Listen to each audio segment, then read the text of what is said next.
in order to protect your sister's unknown secret. You, who have been retired for 7 years, actually jumped directly from a high building. This is because you are the world's only 3S level masked rider, who not only swept away the evil forces of the inverted world but also made the entire mirrored dimension your private domain. Just as you were about to enjoy a comfortable retirement life, you suddenly discovered that your sister had mysteriously disappeared. At this moment, your tightly closed eyes suddenly opened wide, and the sleepiness on your face vanished, with a pair of eyes shining brightly in the night. It was too quiet, so quiet that even your sister's breathing had disappeared. After obtaining the Knight's Belt and experiencing countless transformation battles, your 5 senses have now undergone a superhuman evolution. A glance at the phone beside the pillow shows the time is 2:21. Is Tang Cao sneaking out at this time? With this question in mind, you directly push open the door and arrive at your sister's room, habitually twisting the doorknob. However, the door does not open as you remember. It seems something is blocking the latch. Locking it. You raised your eyebrow, quickly returned to your room, took out the key, inserted the key into the lock, pushed the door open, and turned on the light. The room with the vine pattern is empty, and the computer on the table remains in a black screen sleep mode. From the glowing host, it can be seen that my sister has not shut down. She has been gone for a long time. Moreover, the most crucial thing is that the key to the Tangrass's door is on the table. The problem seems a bit serious now. Looking around, your gaze slowly settled on the standing mirror in the corner. As you looked at your reflection in the mirror, you suddenly felt your hands become a bit cold. Could it be that those strange beings from the mirror dimension have emerged again? Are they here to take revenge on you? Impossible. Although you had long confirmed that you had cleaned up the inverted world back then, this speculation could no longer be ignored. Thinking of your sister being kidnapped by those monsters in her sleep sent a chill down your spine, and you clenched your fists tightly, your eyes completely turning cold at that moment. You suddenly grabbed the air with your right hand, and in the next second, a silver rectangular device appeared in your hand. Feeling the weight in your hand and that incredibly familiar texture, a hint of nostalgia flashed across your face. The last time you picked up this thing was probably 5 years ago. The device in your hand is none other than the Kamen Rider belt that came with you to this world. The main body of the belt is a deep silver gray, with a metallic surface that glimmers with a very cold light, and intricate patterns embedded with a ghostly blue gem. Every detail is exquisitely crafted. Taking a deep breath, there is no time to reminisce about the past. The priority is to quickly find my sister. I gently pried open the metal ring and placed the device on my lower abdomen. In the next moment, a flash of blue gem light appeared, and a black belt materialized out of thin air, wrapping around my waist. Mask drive. A deep and wild voice echoed. The power is hidden beneath the mask. With a wave of my left hand, a gray card appeared at my fingertips, and then I directly inserted it into the groove at the top center of the belt. The space-time intertwines at this moment. Gallop in the moonlit wilderness. The surrounding air seems to freeze at this moment, and time comes to a standstill. Henshin, he shouted in a low voice. With your voice, a faint light instantly envelopes your whole body,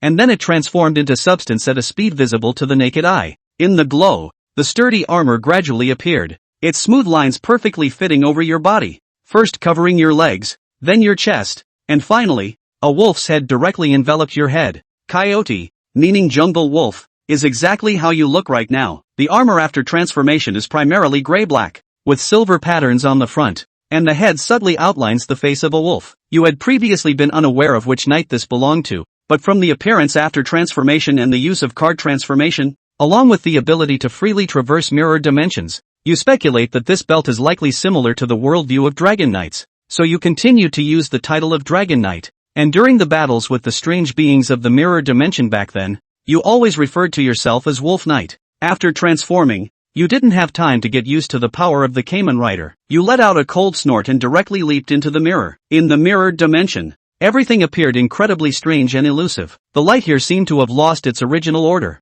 refracting bizarre and deviant colors, like a dreamlike aurora intertwining in the sky. The ground beneath your feet looked like it was made up of countless tiny prisms. With each step, you could see countless reflections of yourself, as if you were in an endless world of reflections. This is the passage into the mirrored dimension, not the true mirror plane, but a buffer zone, also known by you as the inverted world. You wander through it, without the thought of appreciating this strange scenery. Your mind is filled with the urgency to find your sister. Your head slightly moves, as if sniffing something. There is no scent of Tangrass. She is not here. If the greatest enhancement brought by the power of Kamen Rider is anything, it is definitely Superman's sense of smell and hearing. The tracking ability of the Wolf Rider is unparalleled. Even in the inverted world where spatial concepts are so vague, you once tracked a strange person for a whole week, and even though they hid in the deepest part of the mirror dimension, you still managed to drag them out and kick them to pieces. Noticing that there was no lingering scent of tang grass in the reversed world, you breathed a sigh of relief while also unable to help but mock yourself. The evil of the mirror dimension had long been eradicated by you. How could it possibly resurface?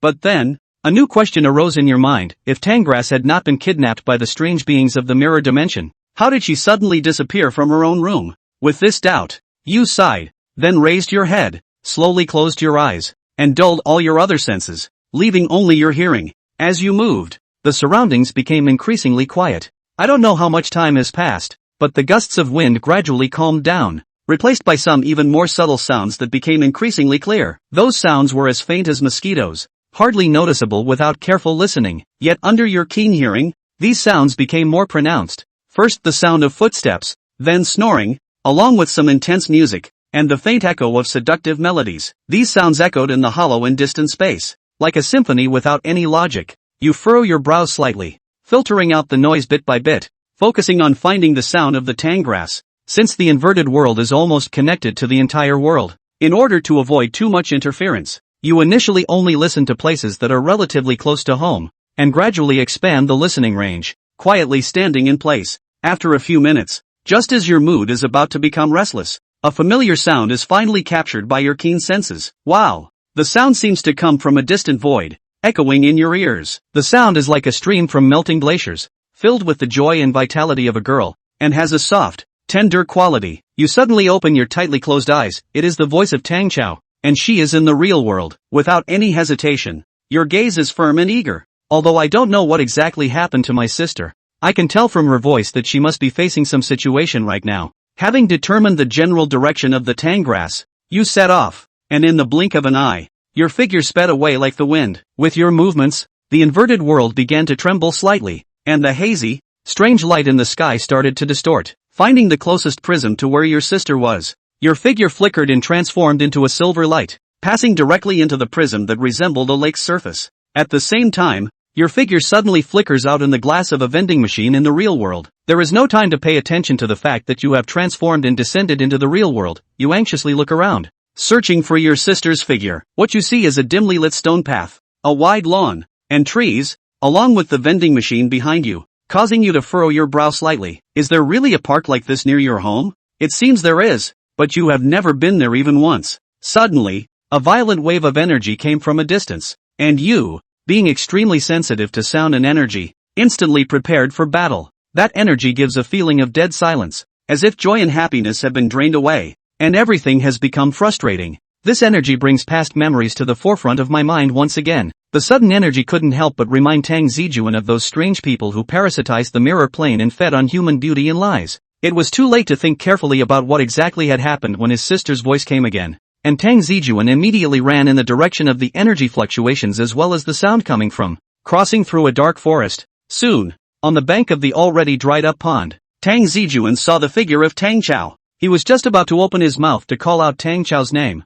but then, Tang Zijun's footsteps lurched and stopped directly. All that could be seen was Tang Cao wearing her previous pajamas, holding an odd crystal in her hand, and at her feet, a kitten that was all white. On the contrary, in front of her, a humanoid creature covered in spikes was squirming a little bit out of the gap in the darkness. What the hell? Tang Zijun stood still and didn't act rashly. Not far ahead, Tang Cao held the jewel in her hand aloft and mouthed the words. It was hardly any language Tang Zijun had ever heard of, as obscure and difficult to understand as chanting a spell. Before Tang Zijun could react to what Tang Cao was doing, in the next moment, her body violently radiated brilliant colors. The light was faint at first, then grew stronger and stronger until it enveloped its entirety. Amidst a snow-white luminescence, Tang Cao's clothes quietly changed. The original secondary pink pajamas blinked into a gorgeous short skirt with crystals of snow glittering on the hem. The slippers turned into boots with wings, and Dancho's long black hair was rendered silver-white in the glow. The jewel that was the source of all changes was now resembling a blooming bud.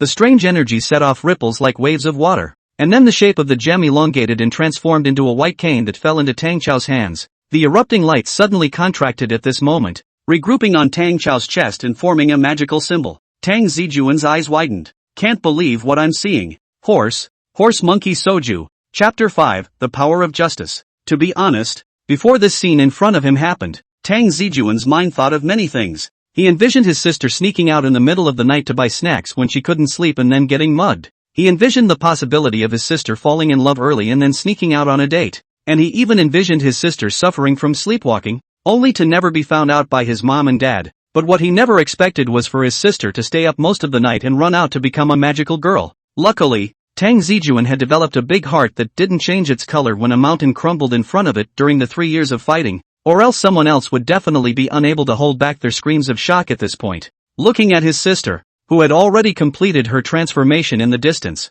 Tang Zijun's expression under his helmet was filled with complexity and entanglement. Tang Cao's appearance at this time was both familiar and unfamiliar. Familiar because that was after all her own sister. No matter what appearance she turned into, Tang Zijun could instantly recognize her. Unfamiliar because her outfit at this time was really a bit too striking. Inherited the excellent genes of her parents. Tang Cao, from childhood, is a delicate and lovely girl. After going to high school, the whole person's temperament is even more refreshing, and leaped into the Snow City a deservedly school flower. Although she usually always looked sloppy at home, Tang Zijun still knew her sister's bottom by heart. And at this moment, Tang Cao, who had completely transformed into a magical girl, was displaying an extraordinary charm. Tang Cao stood silently under the moonlight, a pure fluorescent light faintly flickering in her eyes. The breeze gently brushed her silvery white hair, the long silky hair slowly fluttering in the wind. She wore a short white dress with a beautifully embroidered snowflake pattern on the corner, and a silver ribbon around her waist, which showed off her slender waist even more. As she transformed, the temperature all around her began to drop rapidly, and the air was filled with a faint mist that condensed into a single ice crystal, highlighting her incomparably powerful aura. The silver white hair fluttered with the wind, just like a holy fairy, so that people could only look at it from afar, not daring to get close to it in the slightest. The next moment, wahahaha, it worked, yay! I actually managed to transform, yay! The young girl's silver bell-like laughter rang out in the darkness of the night, instantly breaking the beauty of that exiled immortal descending into the world. The corners of Tang Zijun's mouth also involuntarily twitched as she raised her hand and lowered her head to hold her forehead. Sure enough, one should never have changed one's impression of Tangras. Even after the transformation, the guy is still the same stupid girl. Right at this moment, the white-colored kitten suddenly spat out human words and spoke quickly towards Tang Cao. With the help of this palace, it's only natural that you can transform into a magical girl, but I just didn't expect that you actually possess the rarest ice magic among magical girls. Sure enough, this palace's vision is just fine.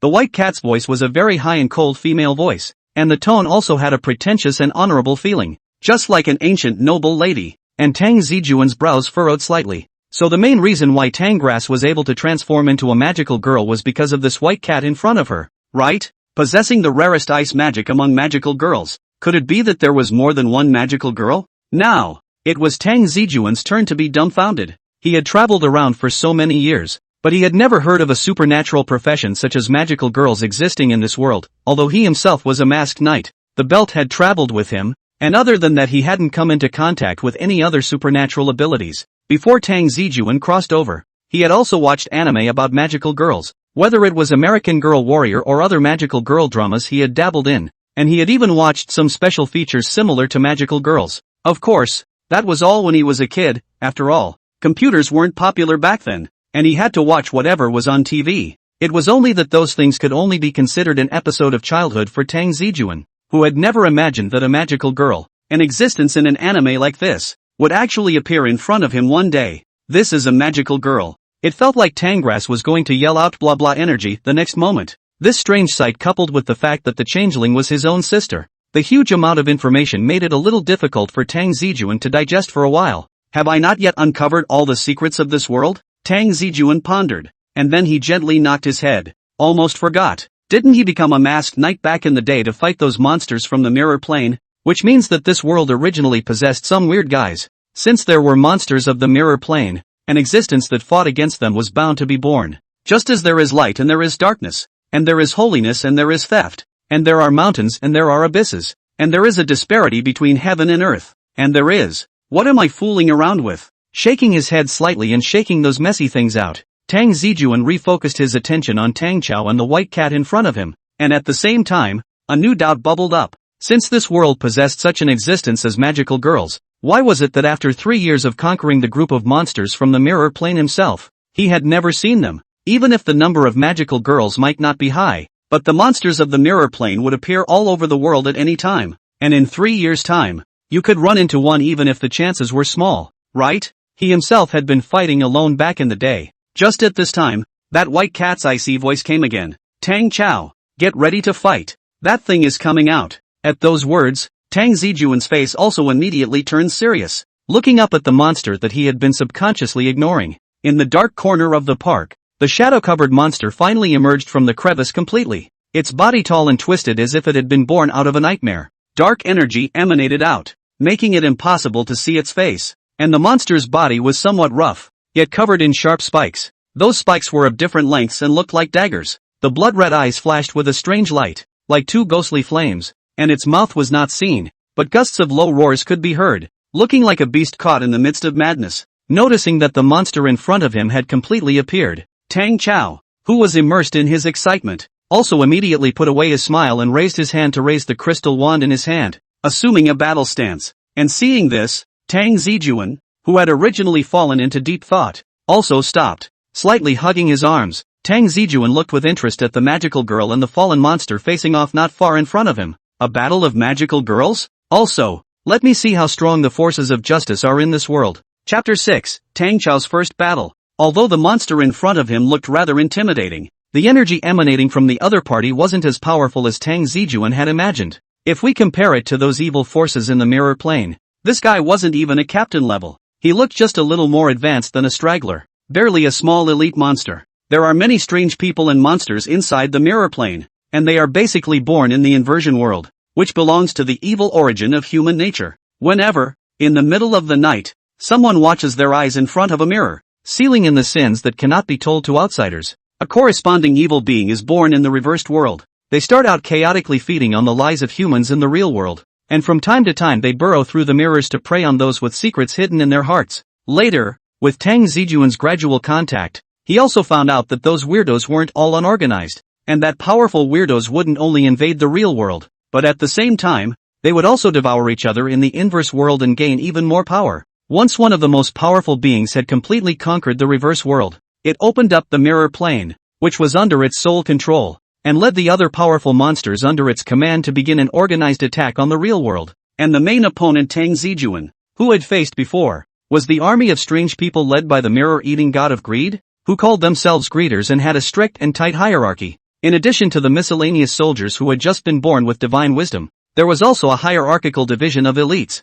captains, low-level cadres, and high-level cadres, and at the level of high-level cadres, they were already extremely powerful existences, and further up, they were the true creators of the mirror plane. But all of that had already become history. To Tang Zijun, who had already completely crushed the evil forces of the mirror plane, the strange man in front of him was no different from a strip of roadside. So Tang Zijun didn't rush to make a move, and just silently watched the confrontation between Tang Cao and that weirdo. He was at this moment, but he was quite curious about the magical girl in front of him as well as the weirdo. Along with the increase in the coldness around them, the ground was beginning to be covered with a layer of popping frost, but Tang Cao, who was wearing a thin dress, looked like she didn't feel the cold, perhaps because the frost was originally created by her. Looking at the monster in front of her that was emitting gusts of hissing noises, Tang Cao gripped the wand in her hand tightly, and her eyes instantly became serious, while the aura on her body also changed. The first to notice this was the white cat beside her. I don't know why, the young girl in front of me suddenly seemed like a different person. The original naivety was swept away, but instead exuded an unstoppable sense of sharpness from the inside out. Even the white cat that had chosen Tang Cao had not expected her to have such a strong side. Tang Zijun, however, was not at all surprised by this. As an older brother, he knew very well that Tang Cao was in serious mode. Although Tang Cao was an unabashedly geeky girl in front of Tang Zijun, her talent for learning had reached a point where even Tang Zijun had to marvel at it. And once she was in serious mode, Tang Cao could be able to achieve the ability to finish a semester's worth of knowledge in a week. The last time Tang Zijun saw Tangras use serious mode, it was when he was playing a game to beat Erlang Shen. Make it quick, Doncho. It would be bad if other commoners saw it. Even though this is your first fight, you should already know how to unleash your magic. The white cat spoke softly. Tangras nodded slightly, and the wand in her hand immediately began to dance. A bright light shone at the top, followed by a brilliant white ball of light that shot like an arrow towards the strange man on the opposite side. The strange man seemed to have sensed the danger a long time ago. It dodged sideways, as fast as a ghost, and in the blink of an eye, it dodged the attack of the light mass. In the next second, The ground that was hit by the light ball was instantly covered with ice and snow, forming an icicle half a person's height. Tang Zijun's eyes twitched. It was the first time he had actually seen a magical girl attack. The dark monster lunged violently towards Tang Cao's position, bringing up a gust of wind, and the black smoke on his hands gradually turned into substance. Tang Grass, however, did not panic, lightly jumping up, dodging the strike while making a deft turn in the air, the wand in his hand waving again, countless shining magic runes instantly appearing around him. While that dark monster struck empty, the spikes behind his back suddenly erupted, like a torrential rain of pear blossom needles shooting out, directly covering all the positions Tang Cao was able to dodge in the air, without any dead angle. Just as the spikes cut through midair and were about to hit Tang Cao, the shining magic runes suddenly took shape and turned into a silver barrier, blocking the incoming spikes as much as they could. Good prejudgment. Tang Zijun and the White Cat unanimously sighed in their hearts. Immediately afterward, he saw Tang Cao take advantage of this opportunity and once again raised his wand high in his hand, chanting under his breath. I don't know if it was an illusion or what, but the temperature around them actually dropped a few points again, while the energy at the tip of the wand became more and more raging. The strange man seemed to be feeling the threat of death as well, and opened his mouth to spit out a thick black fog that spread out rapidly. The black smoke enveloped the woods in a few breaths, making everything around it blurry, and the monster's figure became illusory at this moment. Trying to run? Tang Cao hummed lightly, as if there was no emotion in her tone. It's already too late. Gripping the handle of the wand with both hands, the magical power of his entire body began to stir, and the tip of the wand began to blossom with an unprecedentedly strong light,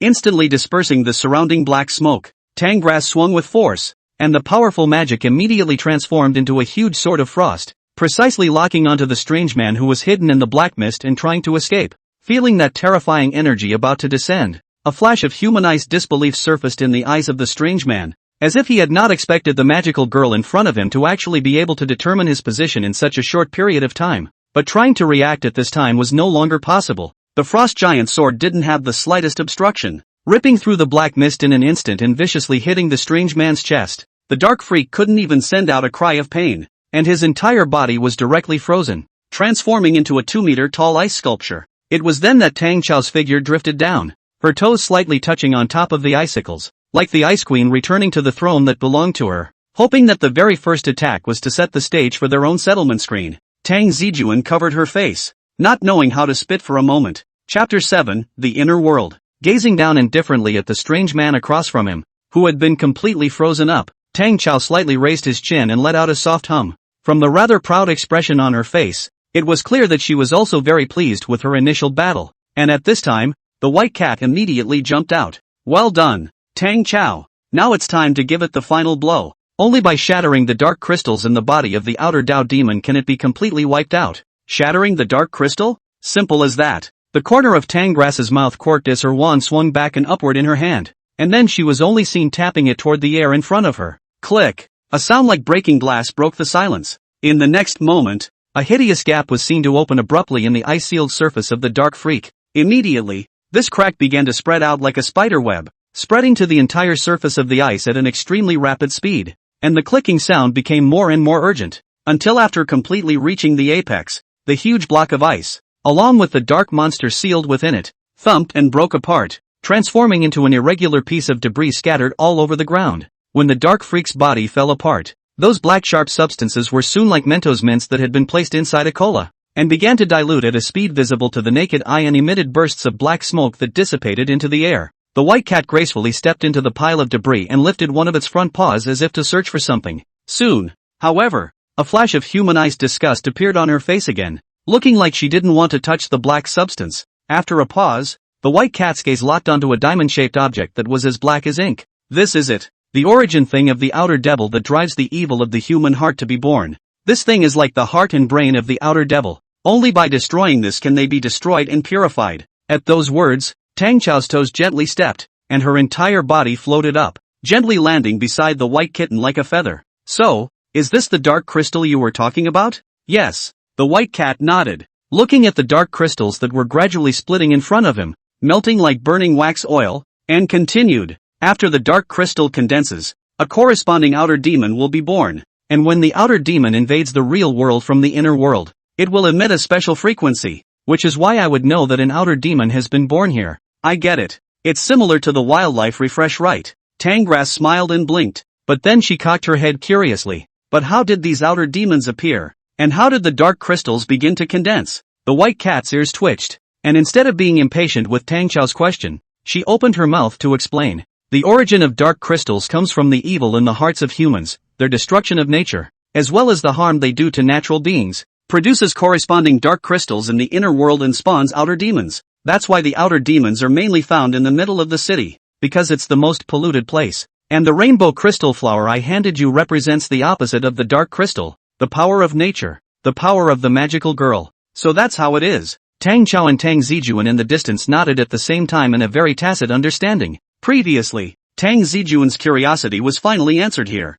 It turns out that the setting of a magical girl in the middle of this world is like this. The evil thoughts in the human heart towards all things natural catalyze things like dark crystals, which, after being born in the Rikishi world, are transformed into monstrous beings called outer demons. The real world versus the inside world. That's pretty interesting. From this point of view alone, the inner world and the mirror realm are similar. Both are a kind of small world detached from reality, closely connected to each other and without special power cannot be intercommunicated. I just don't know. How strong are the weirdos in this in-world? Have they reached the level of the mirror-eating god of greed? You know, back then, when he completely defeated the god of mirror-eating greed, he almost lost half of his life. Just as Tang Zijun was pondering, a scream from Tang Cao suddenly came. Crap! Hearing the commotion, Tang Zijun hurriedly looked up, only to see Tang Cao covering her head with both hands, her expression extremely frightened. Already, it's past 3 o'clock. It's over. It's over. It's over.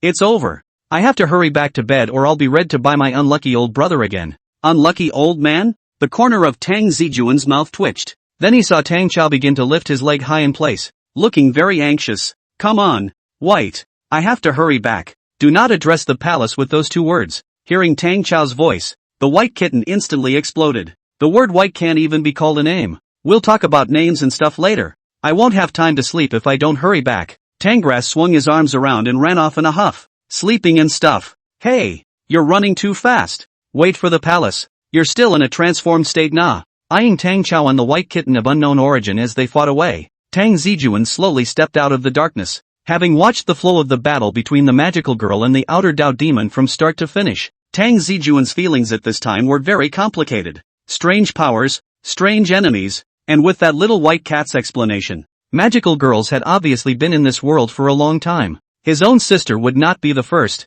nor would she be the last. It is highly likely that these young girls, who have gained the power of nature, will go forward into the war against the forces of evil as they did in their own day. But war is still war after all, and letting a group of teenage girls to risk their lives, even if they possess transcendent powers, the dangers they might encounter were still impossible to avoid. Thinking back to Tang Cao's innocent smile, Tang Zijun's eyes narrowed slightly. Putting his sister in danger at all times, is that really good? Although as a first-time fighter, Tang Cao's performance was already perfect, but after all, she didn't have enough combat experience yet. Not to mention what would happen in the future. Suddenly, a pattering sound rang out from behind Tang Zijun. Silently, he turned around, only to see a larger body slowly wriggle out of the shadows where he had been in the midst of the silence, and with a murmur that was unintelligible, crawled out of the crevice. A girl is a girl. Tang Zijun shook his head helplessly. How can I feel at ease when I can't even distinguish between my doppelganger and my main body? Chapter 8. It's just a passing masked rider. Tangras succeeded in his fight, but failed at the same time. The success lay in the fact that she had indeed taken out an outer demon with her own hands, while the point of failure lay in the fact that the outer demon she had taken out was nothing more than a doppelganger. It wasn't particularly accurate to say that it was a doppelganger, and that weirdo just now was more of a soulless devourer, doing the tiger's bidding. Legend has it that people preyed upon by tigers become devouring ghosts after death, who are manipulated by the tigers to seduce and send more humans into the tiger's mouth. And that outer demon of the party was something like this kind of existence. The other party should have been devoured by this outer demon in front of him when the Rye-world was born out, and transformed into a puppet on strings manipulated by it. The previous fight was just a test run by this guy with the toy in his hand, in order to fool Tangras. The other party had even tapped out the dark crystals, and the result was successful. The effect that was enough to fake the real thing really didn't make Tangras have any suspicions. Even the white kitten that held the chosen magical girl looked away. It was something that could be forgiven. After all, Tang Cao did kill an outer demon. It's just a puppet though. But it also made Tang Zijun certain of his opinion that magical girls had existed in this world for a long time. Even these outer demons had learned to send out a decoy to disrupt the magical girl first, which was proof enough that the battle between the two sides had been going on for a long time and was of the immortal kind. It didn't take much thought to realize that right now this outer way demon had successfully fooled Tangras, after which it would hide in the real world and prey on humans to build up its strength, eventually killing Tangras. Thinking of this, Tang Zijun's fists hardened 3 more times. Gazing plaintively at the outer Dao demon in front of him, Tang Zijun's eyes went completely cold, and that outer Dao demon also noticed the odd figure in front of him at that moment, and began to coalesce his sight on Tang Zijun's body. The other party was observing Tang Zijun, and Tang Zijun was also sizing up this outer Dao demon. The newly emerged monster was obviously much stronger than the one just now. Its dark body seemed like an abyss, and its dark aura was thick and suffocating. At first there was only a pair of eyes with an eerie glint looming in the darkness, then its face gradually revealed itself, looking like the skull of a tiger. Accompanied by gusts of creepy friction sounds, the body of the strange man appeared even more solid. His huge body was nearly 3 meters tall, and every time he moved, the ground trembled slightly. The monstrous man's limbs were thick and stout, with sharp bone spurs protruding from their joints, and it looked as if it were a giant skeleton draped in darkness-eroded flesh. A dark energy emanated from the body of the outer Dao demon, and it was as if that dark energy was alive, and the air around him seemed to be distorted by this energy. A huge oppressive force fell with a roar, enveloping Tang Zijun's body, carrying such a strong power right out of the gate. It doesn't seem to be your average weirdo. Tang Zijun's expression was a bit serious. The thought that his sister would be targeted by this kind of guy in the future made his heart incredibly heavy. You're too dangerous for me to let you leave here. While listening to Tang Zijun's words, the strange man did not react in any way. His gaze still filled with endless bloodlust as well as the desire to kill, his entire body slightly leaning forward in an attacking stance.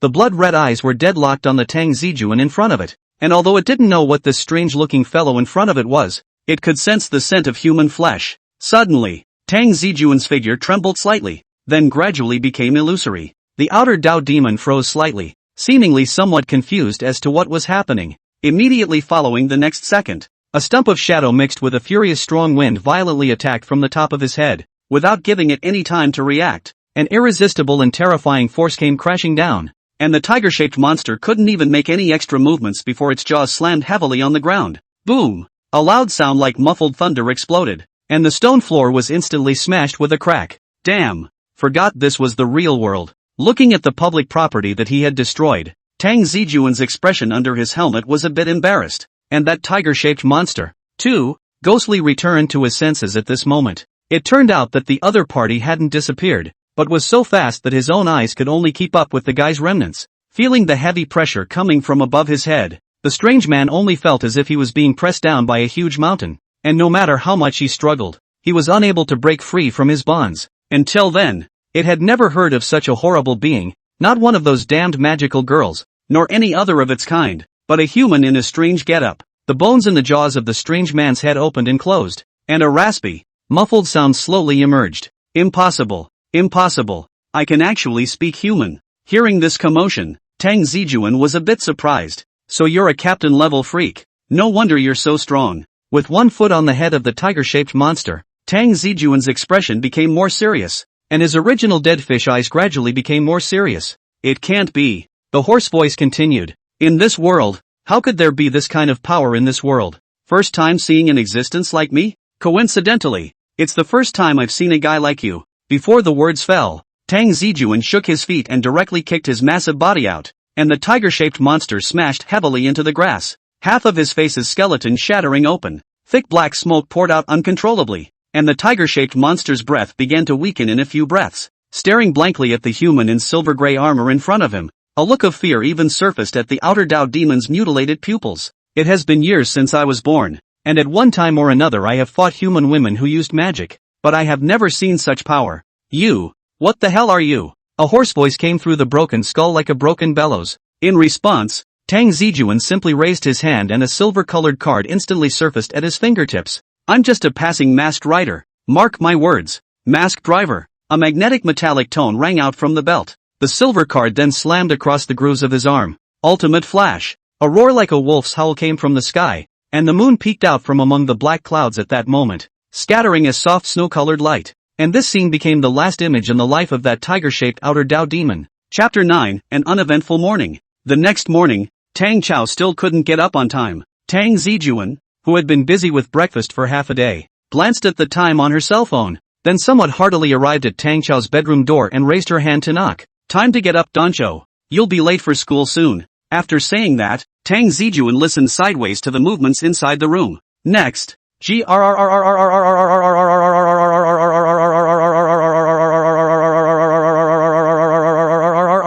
a sound like a cat snoring came out, with a hint of resistance to wakefulness and exasperation at the interruption of sleep, but on the whole the sound had no meaning. Come on, get up.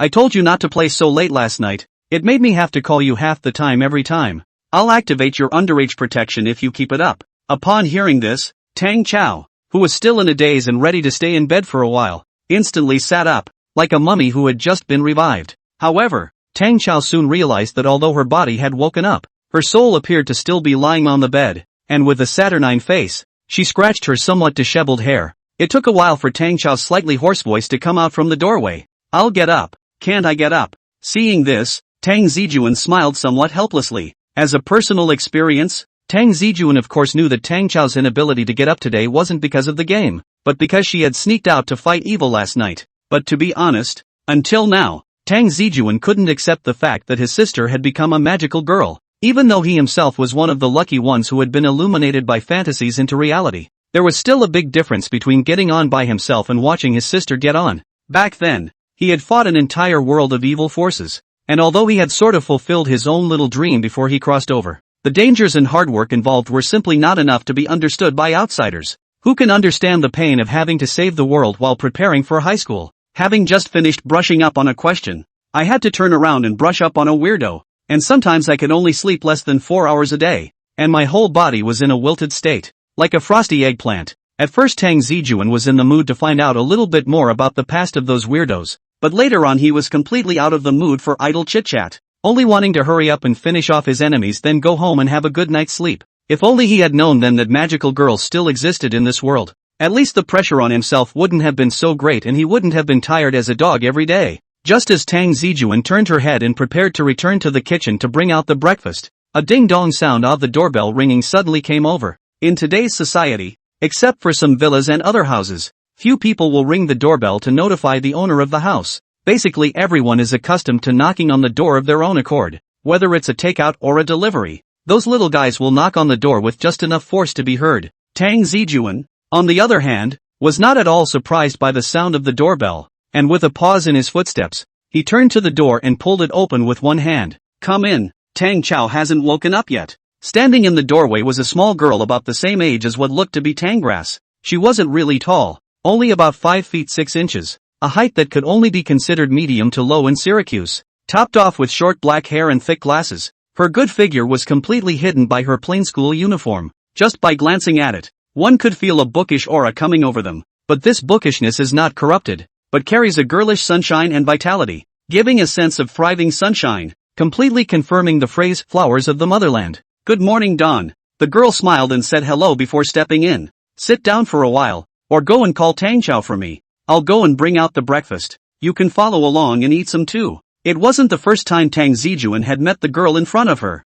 and she was relatively familiar with her. The girl's name was Su Siyao. She was in the same class as Tang Cao, and was the only student in their class who was a day student like Tang Cao. They both studied well and had similar interests, and soon became good friends after they were assigned to the same class, and became good girlfriends who talked about everything in half a year's time. Because both of them don't live in school, Su Siyao will come here every day to call Tang Cao to go to school with her, rain or shine. Unceasingly, Tang Zijun is quite happy about this. After all, going to school means that you should make good friends. Unlike his own year, when he juggled his studies and the burden of saving the world, he ended up not making a single friend in high school. I've already eaten at home, La. My mom said I can't bother you too much. Su Siyao quickly took out a box of yogurt from her school bag and placed it in Tang Zijun's hand. This is for you. It comes with chocolate cereal on top. It's delicious. Thanks, Tang Zijun answered, then turned her head back to the kitchen. What's the trouble? The matter of adding a pair of chopsticks. It just so happens that I made fried noodles today.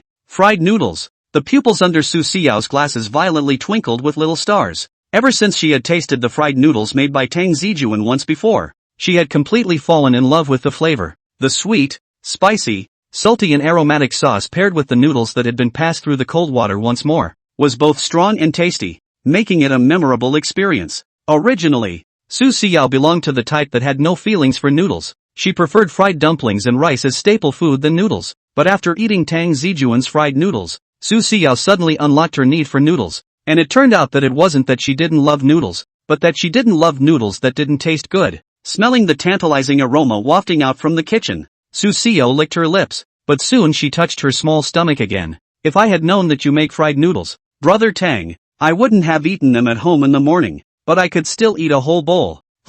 Half a bowl. Hearing her muttering, Tang Zijun smiled faintly. Then come in and serve yourself. There's also bone soup, what we had left over from last night. Coming. Putting down her school bag, Su Xiao immediately threw the matter of waking up her best friend out of the sky and directly ran towards the direction of the kitchen. After serving a bowl of bone broth, before it was even brought out, Su Xiao took a beautiful sip, then exhaled a long breath, revealing a book of satisfied smiles. Cool. Drink more if you like it. Tang Cao doesn't like soup, but loves eating bones and marrow, and I'm the one who picks up the rest of the soup every time. Tang Zijun scooped a spoonful of egg sauce for herself and said casually. At that moment, a door-opening sound rang out, and Tang Cao shook her body and yawned as she trudged towards the bathroom. Hearing that her good best friend was up, Su Xiao hurriedly poked her head out of the kitchen. Morning Dansho. Morning. Tang Grass's voice was breathless. As for Su Xiao, she was sharp-eyed enough to notice that Tang Cao was wearing a blue crystal she had never seen before around her neck.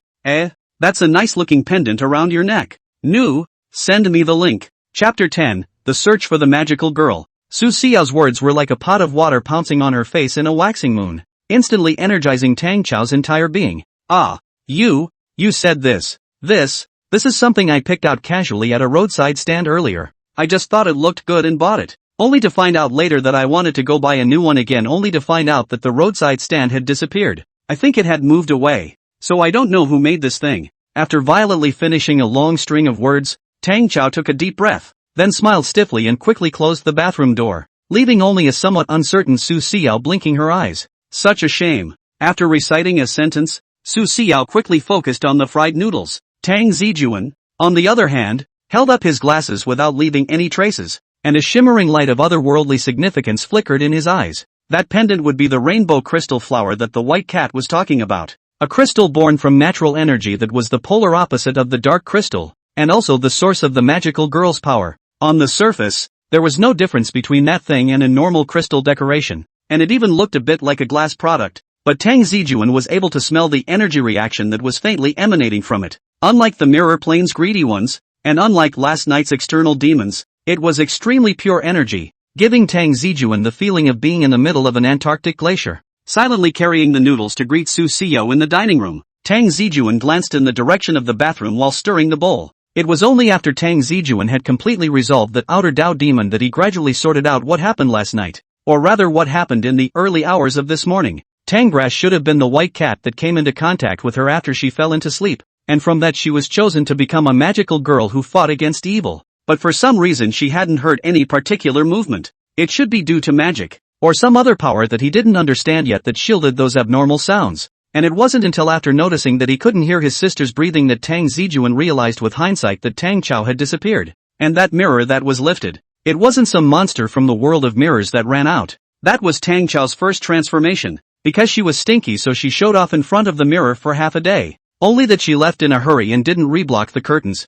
which is why she caused her own misunderstanding. As for the mysterious white kitten, at the moment it was sneaking around on the roof of the attic lazily basking in the sun. Probably because they didn't know how to explain it to themselves, so the white cat could only hide outside the house. But what they didn't know was that Tang Zijun had long since caught the scent of that white cat, only because the other party hadn't revealed his true form. Tang Zijun didn't particularly care. A new question now lay before Tang Zijun, that was whether or not to be honest with his sister and inform the other party that he possessed the power of a masked rider. In fact, Tang Zijun had decided to take this secret to his coffin a long time ago, because the evil forces of the mirror plane had been completely ambushed, and he thought that he could retire. And the probability was that he wouldn't be able to use this belt in the future. But it's different now. A new evil force has popped up, not to mention that even her own sister has become a magical girl, so it might be easier to solve those troubles if the two work together. However, Tang Zijun's bigger headache lay in the fact that he couldn't trust the white kitten of unknown origin right now. The white cat called itself Honku, and although it was a cat with a belt it could spit out human words, The other party's identity was clearly the same as those magical girl mascots Tang Zijun remembered. Except that, in those anime, magical girls always lived a life of black and deep cruelty. Tang Zijun didn't want his stupid sister to be deceived by that white cat, in case transforming into a magical girl required kryptonite. And magical girls are masked knights. Once involved with the war, then it is bound to encounter a variety of dangers. The previous life of the anime and special features. The war death of magical girls and knights are not a few. What's more, Tang Zijun guessed that his belt might have come from the world of Dragon Rider, whose setting was also extremely tragic amongst all the masked riders, and perhaps only Ashang's nexus in the entire special was comparable. The miserable masked rider coupled with the black and deeply disabled magical girl. What kind of dangers could be encountered in the future Tang Zijun couldn't imagine, so after hesitating for a long time, Tang Zijun still decided not to reveal his identity first, and the most important task at the moment was still to figure out as soon as possible how strong the forces of the outer Taoist demon were, as well as the exact origin of that white cat. After finishing breakfast with a small mind that was uniquely their own, Tang Cao and Su Xiao hurriedly put on their backpacks. I'm leaving, old brother. I want to eat bamboo shoots tonight. You look like a shoot to me. Tang Zijun gave her a blank look, but didn't refuse.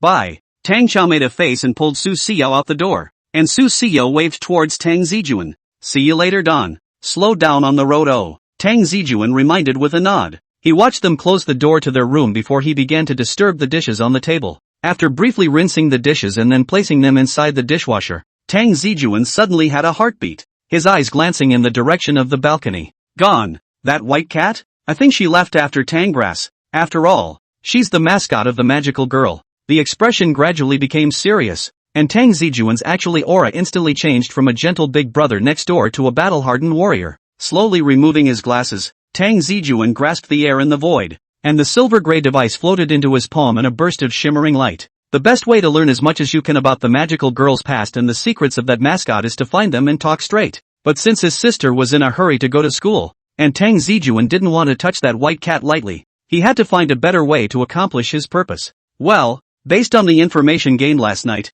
the younger sister wasn't the only magical girl in the world, and there was definitely more than one similar mascot for the white cat. Then what one should do now is to find a second magical girl like his sister from the entire real world, and then solve all the questions in his heart from there. Looking at his own clean-cut and handsome face in the mirror, the corner of Tang Zijun's mouth curled up into a chirpy smile. Find the second magical girl with the help of the mirror realm that links the world. How hard will it be? Chapter 11, Topping the Bird. Passing through the mirror used in the bathroom for daily grooming, Tang Zijun re-entered the midst of the reversed world. He hadn't had much time to spend much time in this place of memories last night because he was in a hurry to find his sister. Now that he had returned to this incomparably familiar place once again, Tang Zijun couldn't help but have a reminiscent smile on his face. It felt as if he had returned to his alma mater after years of graduation. Although the students around them have changed one after another, the teachers who taught them back then have retired, and the whole school has been renovated. It is still possible to find some traces left from those days by memory.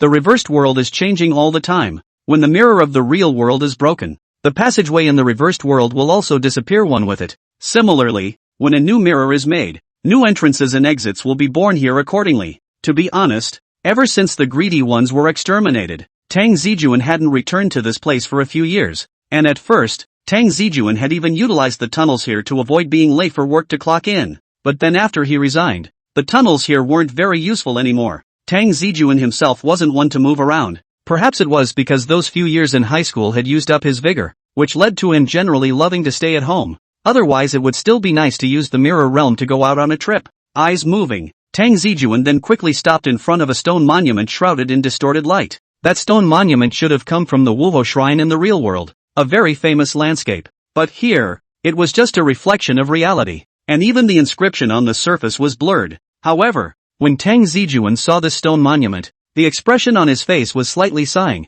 After all, it was at this place back then that he had taken out the first senior cadre of the greedy ones. I remember that I was still incredibly tender, although young and impetuous and inexhaustible strength, but the face of the enemy always think all the way to the end of the reckless. There is a kind of clear sense of stupidity. Shaking his head slightly, Tang Zijun slowly came back to his senses and focused on the matter at hand. Previously, because he didn't know about the existence of magical girls, Tang Zijun had to face the same weirdos from the mirror plane, and now utilizing the environment here to search for magical girls was a first for him. Recalling the energy that emanated from his sister's body last night, Tang Zijun slowly closed his eyes and maximized his perception, beginning to utilize the mirror channels around him to cave in on all existences that were similar to this energy. Although utilizing the reversed world to find fixed energy seems like a simple thing to do, it's not as easy as one might think when it comes to actually doing it. Being able to quickly locate his sister's position last night was mainly because Tang Zijun knew that his sister hadn't left too far away and was in the middle of the city.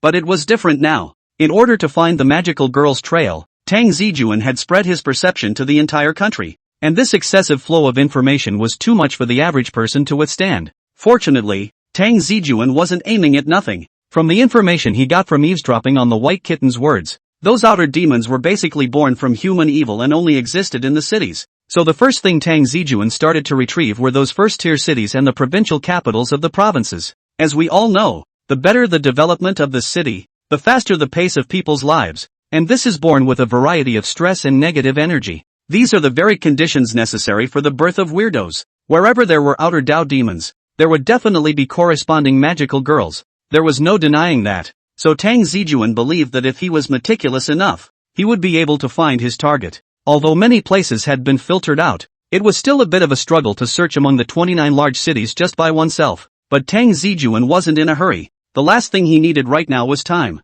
Patiently perceiving one city at a time, Tang Zijun was prepared to roughly scrutinize it first, and then meticulously sift and filter it if there was no target. The world was so big, there would always be an existence that revealed itself. At this moment, he was like an old fishing man, calmly waiting for the fish to take the bait. The environment of the reversed world was still changing, the surrounding scenery changing one after another, yet Tang Zijun still stood motionless. It was a stop that stood for almost most of the day. Time came in the afternoon, and just as Tang Zijun was pondering whether or not to go back and make up his lunch before returning to continue his senses, suddenly, a faint flash of energy entered his field of vision. That energy reacted differently than the energy in his sister's body. However, if his sister was a glacier in Antarctica, this energy felt like a windlash in Ireland. The energy flickered away. Tang Zijun even thought he was hallucinating. If he wasn't sharp enough, it would have been really hard to detect the energy's existence. Found it! The corner of Tang Zijun's mouth curled up, and his eyes snapped open.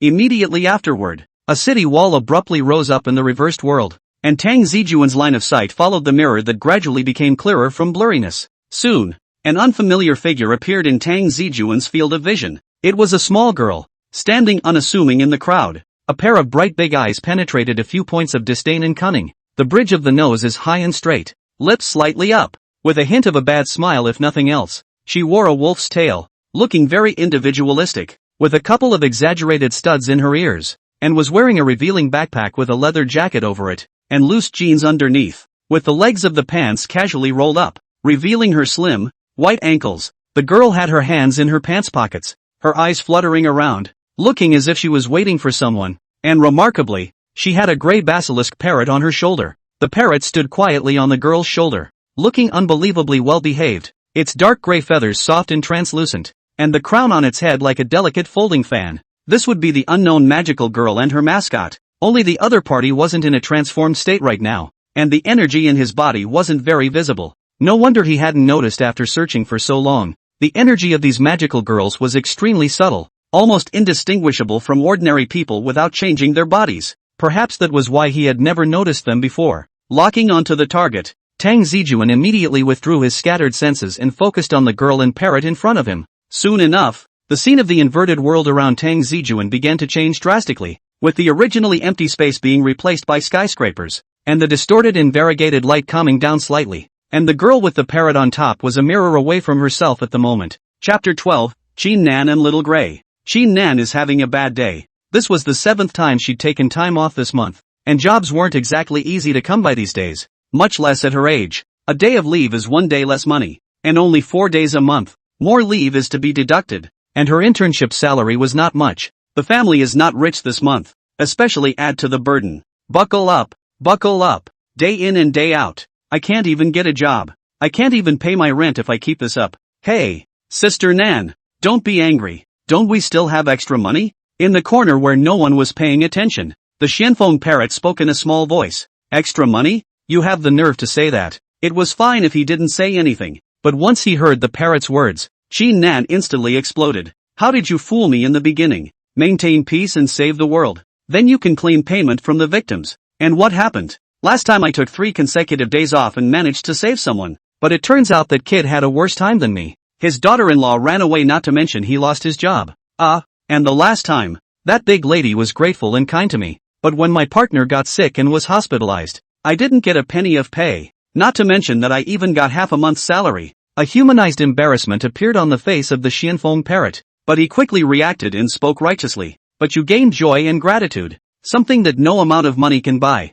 I'll you up. Qin Nan slapped his own shoulder. Fortunately the parrot dodged quickly, or else it would have been over. You can't help me at all. You just know how to PUA me every day. If you keep this up, you won't be able to afford to buy birdseed. Do you know that? I'm telling you, if you can't pay the rent, I'll be the first one to stew you up. The gray parrot flew around in midair and once again flew back to Qin Nan's shoulder, then smiled sardonically. Don't worry, I've asked around this time. That person is definitely a big spender. Are you sure? Qin Nan raised his eyebrows, a slight threat in his eyes. I wouldn't dare lie to anyone but you, sister. The Xianfeng parrot flapped its wings, living like a lapdog. I've investigated it all. That person is a group executive with a 7-figure annual salary to start with. 7 figures. Qin Nan's eyes widened, then quickly revealed a bad smile. This is only a little bit like this. This vote is done well. I will not worry about food and drink in the future. Jia. Sister Nan, we are here to save people. Why are you smiling like a villain?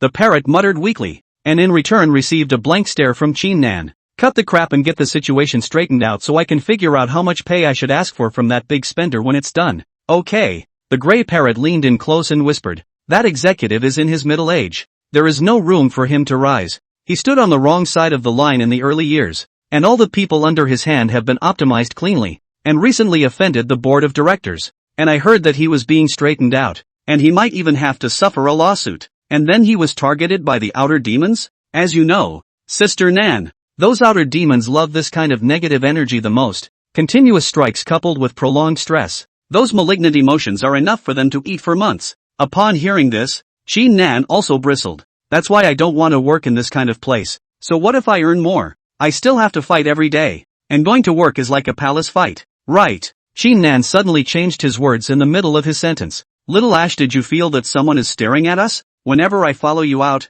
I'm not the hottest guy on the street. That's not what I meant. Qin Nan didn't fight with Little Gray, but frowned tightly. I always feel like someone is looking at me. The unsuspicious kind. Ha! Hearing this, the gray parrot froze for a moment, and then he raised his head and looked around, his small eyes constantly roving back and forth in the surroundings. But apart from a few passers-by casting curious glances, there was nothing of note. You feel wrong, Nan. I don't feel anything. Seeing Little Ash say that, Qin Nan couldn't help but rub his hair even after being silent for a while. Is it really true that I'm too sensitive? Before she could think of anything, a rush of footsteps suddenly came from not far away. Upon hearing the commotion, Qin Nan and Little Gray coincidentally turned their gazes towards the location of the sound. Immediately, he saw that at the main entrance of the building, a middle-aged man in a suit was striding towards the company. Sister Nan, that's him. The parrot couldn't help but speak up. Qin Nan's heart stirred and she was about to take a step to reach out to the other party, but the next moment she stopped. A flash of surprise flashing across her gaze. Come on, sis. If you don't go, he'll go in. Hearing Little Ash's urging, Qin Nan frowned. Quiet. Look at his eyes. What's wrong with the eyes? Ash suspiciously focused his attention on the middle-aged man, and in the next second, he saw the black energy faintly flickering in the pupils of the other man's eyes. Is that the power of the outer devil? The middle-aged man's hair was combed meticulously. His face was slightly vicissitudes, and his cheeks were a bit thin. But his mental state was unexpectedly good, and his walking posture all looked steady and calm. Although he didn't look any different from a normal person, Qin Nan was keenly aware of his eyes that looked like ghostly pools, the kind of darkness that was devoid of any emotion that she was all too familiar with. Even if it was only for a short moment, the power was real. Damn it, this guy has already been possessed by an external demon.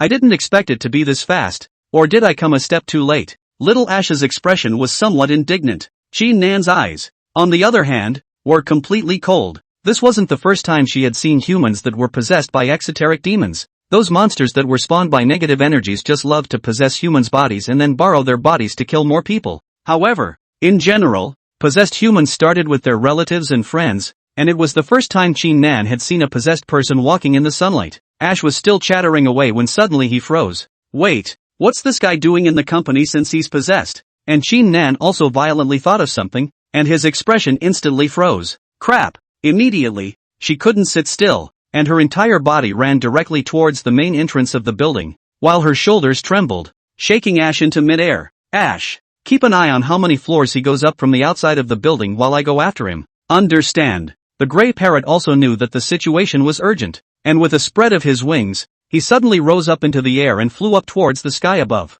Chapter 13, The Chase. Hurried feet made a sharp sound on the steps, drawing sidelong glances from the passers-by around them. Although it was strange why this young lass was in such a hurry, but seeing as she looked like she was about to be late for clocking in at work, those people subconsciously stepped aside as well. Move over, move over. Qin Nan deftly passed through the crowd. Her small size exploded with great energy at this moment, and with just a few sideways turns, she quickly arrived at the main entrance of the building. With a sharp break, Qin Nan's eyes kept moving, following the main door quickly inside the hall looking for the middle-aged man's figure. I don't know if it was because of the afternoon. There were a lot of people in the hall. Some business runners and some people handing in reports kept coming in and out, making it difficult for Qin Nan to distinguish them at all for a while. But soon, her eyes noticed a figure that had followed a large group of people into the elevator. Bad. Watching the elevator doors slowly close, Qin Nan's face instantly became a bit ugly. She then glanced at the gate in front of her where she could only enter by swiping her card, and after judging the height, she immediately sprinted over with an assisted run. The main entrance of this building is very much like the kind of entrance and exit of a subway station. Only the staff working here can swipe their cards to enter. Other than that, outsiders can only take the side door or be brought in. But how could Qin Nan, who was here for the first time, notice the side door? Slapping one hand on the card swiping device, Qin Nan leapt violently, and the whole person was like a gymnast who swept through the card swiping machine and landed steadily in the middle of the hall. This smooth and dashing action instantly attracted the attention of the surrounding people. Those people couldn't help but stop the action in their hands. Their gazes looked at this strange little girl with surprise. There was even someone who took out his cell phone. It doesn't take much thought to realize that this company has a new after-dinner talking point to gossip about today. The security guard guarding the gate also noticed Qin Nan, and he hurriedly walked over quickly. Hello? May I ask if you're here? The next moment, Qin Nan rushed straight out like an airplane taking off. The guard blinked in bewilderment. He even kept his arms outstretched, turning his head to look at Qin Nan's distant figure. The security guard didn't seem to have reacted to what had happened. Soon, however, he shrugged indifferently and turned his head back to where he was standing guard, as if he hadn't seen anything just now. As a security guard with several years of service, he is well aware of his duties and understands what should and should not be taken care of. God knows which leader's girl this crazy girl is. Something like you can't enter without a door card, even if you're the chairman of the board. And then you get praised and promoted by the chairman of the board would only happen in a novel, and in reality it would only cost you your job. On the other side, Qin Nan had already arrived at the elevator door, but it was too late to catch up at this point. Just as she was getting anxious, Ash's voice suddenly appeared in her ears. The elevator that guy was on kept going up. It looked like it was going to the top floor location. And by the way sis, there's a fire escape around the corner to your left. At those words, Qin Nan gritted his teeth. I hate stairs. Chanting, although she was a bit upset in her heart, she still headed in the direction of the fire escape without the slightest hesitation. As soon as he pushed open the closed door, the dimly lit hallway appeared in Qin Nan's field of vision. The fire escape is incredibly quiet, which shows that people don't usually use this place on a regular basis. Those white-collar workers are more likely to pass the time in front of the elevator door with their cell phones. Qin Nan also knew that trying to catch up with the elevator at human speed was almost impossible. But the good thing was, she wasn't an ordinary person. With a deep sigh, Qin Nan raised his hand and flexed his fingers to flick the green-colored earrings on his ears. Answer my call. In a flash, a spiritual shimmering light flashed open, the windlash that whistles in the verdant valleys. A gentle breeze appeared out of nowhere in the middle of the empty fire escape, blowing Qin Nan's clothes around. Darkness will be banished at this moment. In my name, Bloom. As the words fell, gentle light instantly surged from the earrings, spreading to the girl's entire body in the blink of an eye. And the greenish-colored light immediately wrapped around Qin Nan's clothes. Immediately afterward, a splash of energy that was difficult for normal people to perceive burst out. Hoo hoo hoo! The blistering blast of wind whizzed by, directly blowing Qin Nan's tunic apart and transforming it into a short green skirt in the blink of an eye. At the same time, Little Gray outside the mansion seemed to have sensed what was going on, and the gray feathers on his body faded away, turning into a sky blue color. Nan! The elevator is full of people going up and down. He can't rise directly to the corresponding floor. You still have a chance. Chase after him. Shut up and don't rush me. Lightly frowning, Qin Nan's legs fired up, and a touch of cyan-colored magic power began to flow along the soles of his feet. In the next second, Qin Nan's body instantly transformed into a green shadow, and the whole person disappeared in place at a speed that could not be seen by the naked eye, running wildly straight towards the upper floors. With the enchantment, her footsteps flew, ascending 5 or 6 steps with each step, climbing up the stairs of the fire escape like lightning. On the empty floor of the 27th floor, a man who was groping for fish was holding a cigarette and playing with his cell phone with his head down. Go on, are you pigs? You can't play the mirror, you pick a hammer. I told. Brush. You guys.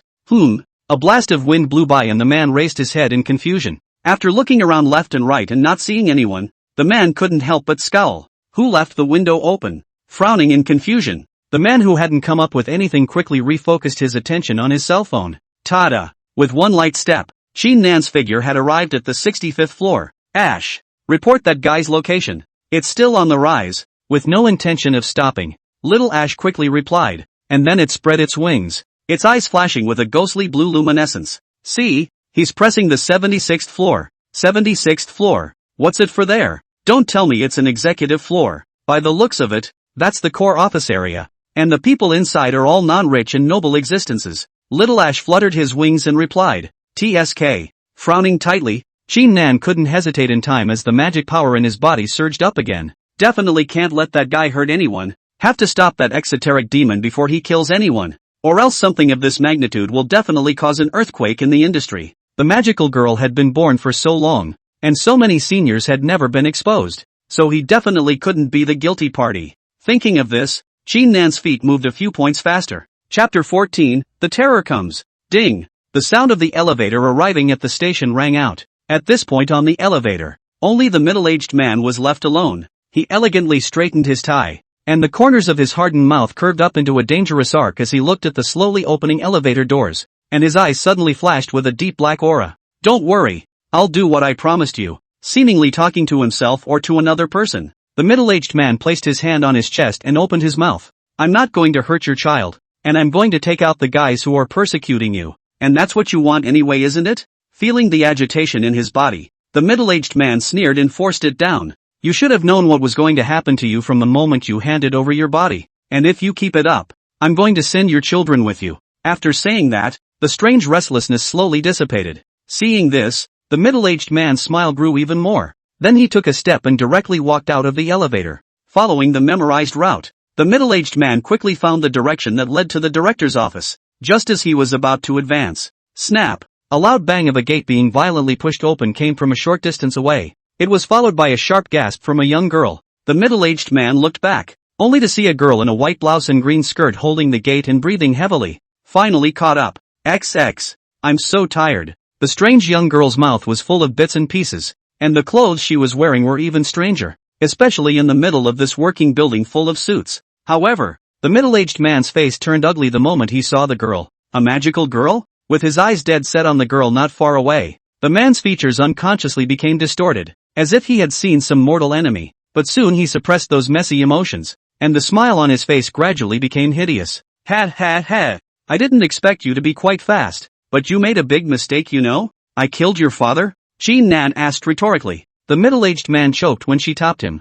Immediately afterward his face clouded over, and he said in an angry and trembling tone, You can't stop me anymore. I'll admit you're really fast, but you're still a step too late. When did you outer Dao demons? A bunch of guys who can't see the light of day also manage to strut around and venture out in the daytime? Qin Nan frowned slightly, his body already prepared for battle. Having served as a magical girl for 2 years, her knowledge of the outer demons had been under the impression that they were day and night. Since the other party was born in the Rai world, legend has it that it is a ghostly desolate place where there is no breath of life at all except for the outer path demon, and only infinite death fills the entire dimension. And because of this, they monsters are not at all used to the sunlight that brings warmth. It is only when darkness falls that they gather the strength to pry open the door from the Rai world to the real world, struggling to crawl from the land of the dead into the real world. It wasn't that Qin Nan hadn't seen humans possessed by external demons, but those existences were still afraid of sunlight. They didn't dare to be illuminated by sunlight at all, and would only hide in the darkness, waiting until the sun had set before crawling out to harm people. It was the first time she had seen a guy like the one in front of her who wasn't afraid of the light in such a long time. Although he didn't know why this monster had mastered the ability to be able to walk in the sunlight, What Qin Nan knew was that if he couldn't find a way to finish this guy off, then everything would be exposed. Don't compare me to those trash-like mongrels. Only the lowest nocturnal outcast demons fear the sunlight. And when this human contributes his body, with this skin, the sunlight won't be able to hurt me in the slightest. The man in the center unfolded his arms with a scowl of madness on his face, as if he were laughing at the youthful ignorance of the girl in front of him. Qin Nan, on the other hand, sneered, "Little Ash is right. You guys are really asking questions." Perhaps hearing the yin and yang in the girl's words, or perhaps being enraged by the other party's expression, the middle-aged man's eyes flashed with scarlet light, while a thick black smoke emanated from his body. Amidst the smoke, the middle-aged man's body began to distort rapidly and change towards a non-humanoid shape, and at a speed visible to the naked eye, the outline of a human body soon disappeared. Seeing this scene, Qin Nan's expression also froze. It wasn't that she was worried that she couldn't defeat the outer demon in front of her, but this place was located on the upper floor of the building, and there were tens of thousands of ordinary people inside the entire building, so if she were to fight here openly and honestly, she would probably make the news at night. If you want to kill someone, I don't mind accompanying you to a quiet place for a fight. Ha ha ha. I'm not aiming for you, magical girl. I'll play nice with you when I've taken out the existence I'm supposed to kill. A cold and ghostly voice rang out, while the middle-aged man in the black mist transformed into a bizarre lanky shadow. The black smoke dispersed, only to see a hideous-looking giant creature unfolding. The other party's hands all turned into two large pincers, and two sharp tentacles sprouted from the top of its head. The monster's entire body was streaked with green, and there was a hideous ghostly face on top of the hard armor on its back, making it look like a creepy crab. Are you really prepared to go on a killing spree here? Qin Nan grabbed in the air, and a crystal dagger instantly appeared in her hand. The strange man grinned grimly, and his two large pincers shook with a harsh clicking sound. Humph. Only one person will die here today, and that person is you. Without saying a word, Qin Nan let out a delicate cry, and her entire body instantly pounced towards the strange man. In an instant, the two figures closed the distance between them, and the very second they were both about to make contact, a pair of large hands abruptly reached out from the metallic reflection of the elevator door. Time seemed to slow down in this moment. Both Qin Nan and the strange man's originally ferocious and incomparable expressions froze at this moment. Both sides were first stunned. Then their pupils coincidentally shrunk, their expressions gradually being replaced by horror. But it was too late to react at this time, and the two could only watch as the large unfamiliar hand poked out of the metal mirror of the elevator door and grabbed their arms, which were about to collide together, without the slightest obstruction. No dash! The strange man opened his mouth wide as if he wanted to say something, but a powerful sense of oppression had already descended, and a terrifying force came from their arms, and they couldn't even struggle, as a huge pull directly yanked them into the mirror. And the strange man's voice ended abruptly at that moment. Silence returned to the entire hallway. Chapter 15, The Fear of the Crab Monster. A sound like glass breaking rang out, as if it were a second, and as if it were a whole year. In Qin Nan's trance, a subtle light reappeared in her vision. Immediately afterward, the narrow corridor disappeared, and an unfamiliar world unfolded in front of its eyes as if it were a scroll. At this moment, the mirror plane was dim, and a hazy mist filled the surroundings. The entire city's architecture was upside down and misplaced, with countless buildings crisscrossing each other and folding in unspeakable ways. The tops of the edifices buried deep underground while the foundations stretched into the sky. The object known as the sun was hidden in the depths of the darkness, occasionally revealing an extremely faint glow, but unable to bring the slightest bit of warmth. And at its feet, a shattered moon was buried deep beneath the masonry, the fragments scattered amongst the rows of terracotta warriors and horses, shimmering with an eerie luminescence. Qin Nan recognized her surroundings. This was the city she lived in, but at the moment, the city looked extremely strange to her. It was the first time she had ever seen such a lighted world, and she couldn't help but feel a surge of helplessness in her heart as she looked at the chilling surroundings. Just when Qin Nan was still silent and unable to extricate herself from the shock, a bellowing cry not far away suddenly interrupted her thoughts. The mirror plane. You are the greedy one. The crab monster also looked like a guy who had seen a lot of things. He quickly judged where he was at the moment, and then with a touch of shock and anger in his voice, he trembled and roared towards the odd existence in front of him. What do you mean by that? Is it possible that you group of existences born out of the concept of subversion want to go to war with us in Ryworld? Looking at the crab monster with a face full of rage, Tang Zijun's expression under his helmet was a bit brilliant. What do you mean? This is taking me as a companion? No, it's not right. While it's clear that they're both in the evil camp, it seems that the outer demons of the Rikishi world and the greedy ones of the mirror plane aren't the same force. After all the fuss, these Ryworld guys were well aware of the existence of the mirror plane, and judging from the tone of the other side, The connection between the two sides was even closer than one would have thought. So why hadn't he detected the presence of other forces for 3 years back then when he had fought the greedy one? Likewise, judging from the reaction of this strange man, the other party did not seem to be aware of the news that the greeters had been regrouped, and he still simply assumed that the mirror plane's reclusive colleagues still existed. However, this was only Tang Zijun's personal guess, and after hesitating for a split second, he still chose to swindle the other party to see if he could extract more information. Thinking of this, Tang Zijun lowered his voice and spoke faintly. I had no intention of striking out at you, but you should have never, ever, reached out to the prey that belongs to me. Your prey? The crab monster seemed to have heard a heavenly joke, his tiny pitch-black eyes staring deathly at Tang Zijun as he sneered. You guys have disappeared for 7 years. 7 years of blankness? Someone will always take a piece of the cake. It's you who took the initiative to give up on this place. It's not our fault. Aha! That Ash has a point. These guys are really a bunch of question and answer stuff. The crab monster's voice continued. The hatred and murderous intent for his kind in this man is exactly what we need. The Rai world and your mirror plane have never worked together, but we have never been hostile either. You have no right to jeopardize my plans, much less threaten me. You think the prey in my mouth refers to this man possessed by you? Tang Zijun raised an eyebrow, his husky voice carrying a hint of mockery. Hearing Tang Zijun's words, the crab monster froze violently, spinning around and thinking for a small amount of time. It was only then that his neck turned a little stiffly to the side, resting his gaze on the magical girl who had been pulled into the mirror plane along with himself. From the very beginning, Crab Monster realized that the magical girl had been pulled in as well, only he was not in the mood to care about the other party at that time. And the moment he entered the mirror dimension, he was well aware that he was in a very unfavorable position. This is the other side's home turf, and everything is rigged by the other side. Although he hadn't properly fought the greedy one, he had heard of the other party's bizarre methods, especially in the midst of the inversion world, where the other party's combat power would be greatly strengthened. Of the two people present, the strange greedy one was clearly more of a threat than the magical girl, so the crab monster subconsciously ignored the magical girl's presence. And now, sensing the 2 lines of sight all descending on his body, Qin Nan instantly felt a chill on his back and goosebumps crawled up his body. Unconsciously taking half a step back,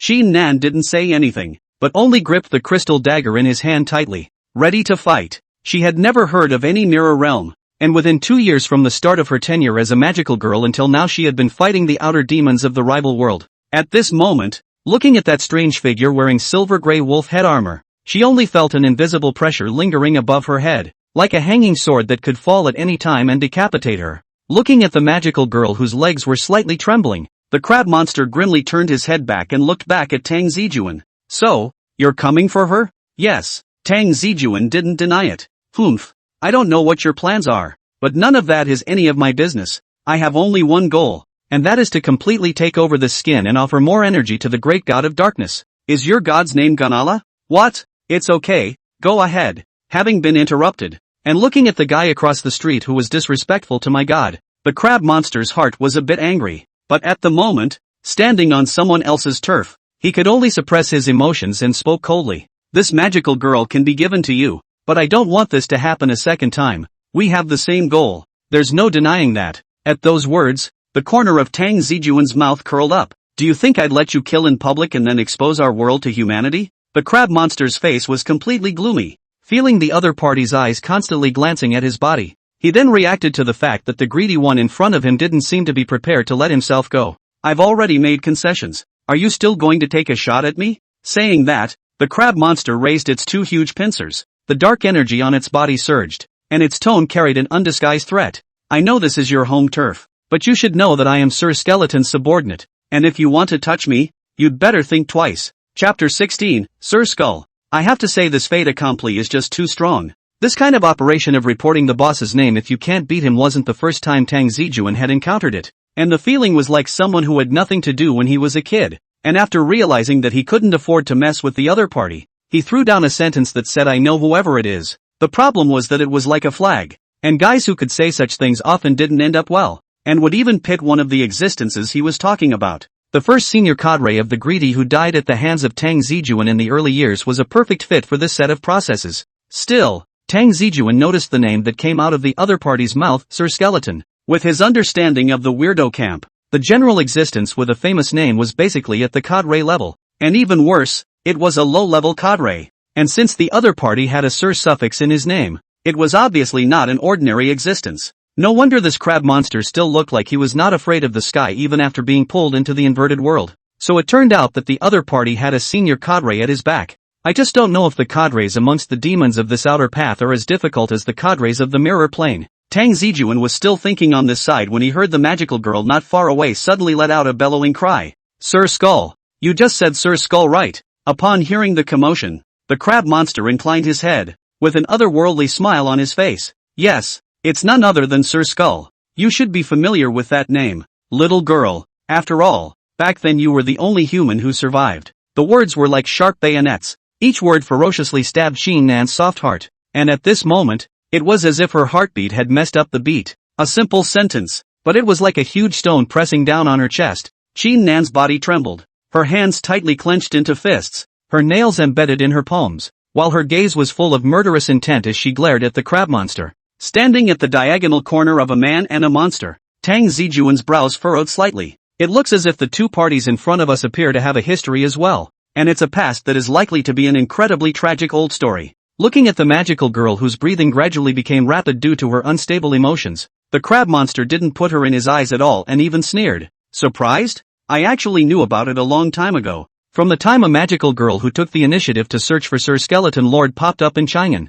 We guessed that you were the little girl who survived back then. We just didn't expect that you would actually gain the favor of the rainbow crystal flower. UXX. What the hell? Xin Nan's voice was almost squeezed out from between his teeth. As much as she tried to calm herself down, the extreme anger and hatred was hitting her sanity over and over again. Tang Zijun could also see the state she was in at the moment, and since he didn't know exactly what had happened, he couldn't really comment on it. But judging from the attitudes of both parties, this girl had obviously been hurt by Sir Skeleton. Want to take revenge? Tang Zijun spoke, and as soon as these words came out, Xin Nan and the crab monster all froze. And even the crab monster's smile froze on his face. Tang Zijun turned his head to look at Xin Nan and spoke faintly. I don't mind if you finish him off here if you want. I won't let him leave here anyway even if you don't do it. After all, this guy is too strong. What do you mean? The crab monster looked at Tang Zijun in fear. He couldn't figure out why the other party would want to finish himself off without offending Sir Skull. Aren't you afraid that Sir Skull will find you?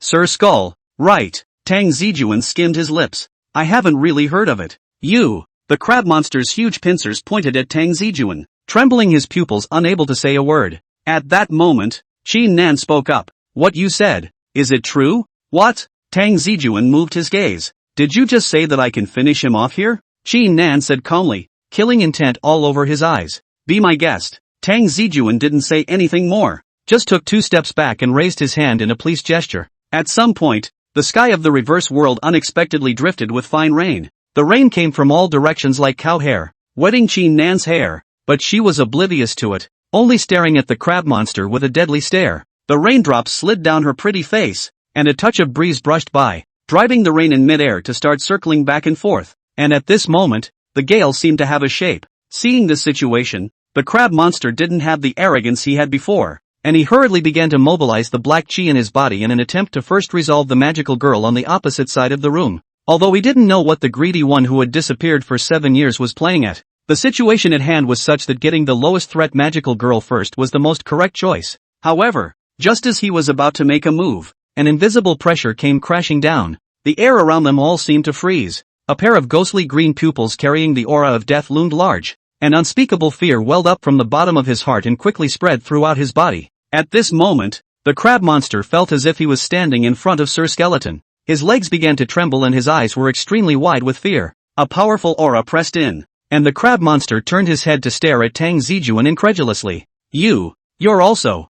I didn't say you could move. Oh, Tang Zijun replied. While the crab monster was still about to say something, the crystal blade was already close at hand, and the blade swept through, directly blocking its words. Only a green-colored figure flashed in midair. In the next second, a hideous gash was instantly torn out of the crab monster's chest. The slash didn't signify the end, but rather seemed like a beginning. Xin Nan under the fury. All the magic power was fully opened. At this time, she had long thrown her magic skills out of the sky. She only wanted to use the simplest and cruelest method to get the guy in front of her killed. The steps under her feet became faster and faster, and Xin Nan's figure became blurrier and blurrier, and at the end of the day, it even seemed as if she had transformed into a stream of light, constantly flickering by the crab monster's side. Whenever the figures crossed paths, a crack would always appear on the crab monster's body, and the dark aura on his body continued to decay at a speed visible to the naked eye. It wasn't that he hadn't thought about resisting, but after being seriously injured by the magical girl's blow he knew he was at a disadvantage. And the most crucial thing was that the weird guy not far from the side was still staring at himself. With the oppressive force released by the other party, the crab monster had no doubt that as long as he moved, then the other party would waste himself at a much faster speed. Either way, it was a death. And the crab monster was completely in a frenzy. Only to see him open his mouth and spit out a mouthful of black viscous liquid, he looked up to the sky and laughed. Being in one camp but helping humans in turn. I didn't realize that you mirror realms were actually colluding with magical girls. You traitors! Don't think that taking me out will make everything alright. The mirror plane that disappeared for 7 years has reappeared in the world, and Sir Skull and the other lords will never stand idly by. Let's see how long you can be arrogant. I'll be waiting for you down there. Ha ha ha ha ha. While listening to the ear-piercing laughter, Tang Zijun's expression was unusually cold. Traitor? Looking at the crab monster whose breath had withered and fallen into madness, Tang Zijun's tone was devoid of any emotion. Who are you to call me a traitor? With a flash of green light, this time the blade was pointed directly at the dark crystal on the strange man's head. When did I ever admit I was a glutton for punishment? 3 questions in a row. The crab monster's face finally turned a ghastly white. Chapter 17, Your Sister. As the dark crystal broke, the crab monster's body instantly looked like a leaky balloon, and his entire body began to rapidly decay. Tang Zijun quietly watched the scene. He wasn't too surprised by it. Just as it wasn't the first time Qin Nan had seen a possessed human, it wasn't the first time Tang Zijun had encountered this kind of trouble. Those weirdos inside the mirror plane in the early years would also use this method to transform human bodies, infusing their power into those humans with extreme negative energy, transforming them into members of the greedy. Even those weirdos would crawl out from inside the mirrors and kidnap the humans in the real world into the mirror realm. And then they themselves would take on the appearance of each other and strut around the human world. These bizarre existences hadn't given Tang Zijun many headaches back then. At this point, if it was just a simple possession, it didn't seem like too much of a problem. After all, as long as the possessed monster was resolved, then there was a high probability that the possessed being would be able to survive. Sticky black liquid covered the middle-aged man's body, and his entire body looked as if he had just been salvaged from the asphalt, looking extremely disgusting. The middle-aged man's body then began to sink, as if he had fallen into a bottomless swamp. The mirror beneath him rippled in an eerie circle, and an invisible force was binding and wrapping around him. The middle-aged man closed his eyes tightly, his brows deeply furrowed, looking as if he was caught in a nightmare, his body involuntarily trembling and struggling. But Tang Zijun knew that his life was saved. First the arms, then the shoulders and legs. The middle-aged man's body was disappearing into the mirror bit by bit. At the same time, the black slime on his body began to rapidly evaporate, as if filtered by some force. A stream of steam rose from the exterior of his body, making it a bit of a blur, and eventually, his head sank into the mirror beneath him, completely disappeared from the world. Silently gazing at the location where the middle-aged man had disappeared, Tang Zijun shook his head slightly, and then after a moment's whirlwind contemplation, he focused his attention on the young girl who was gasping for breath not far away.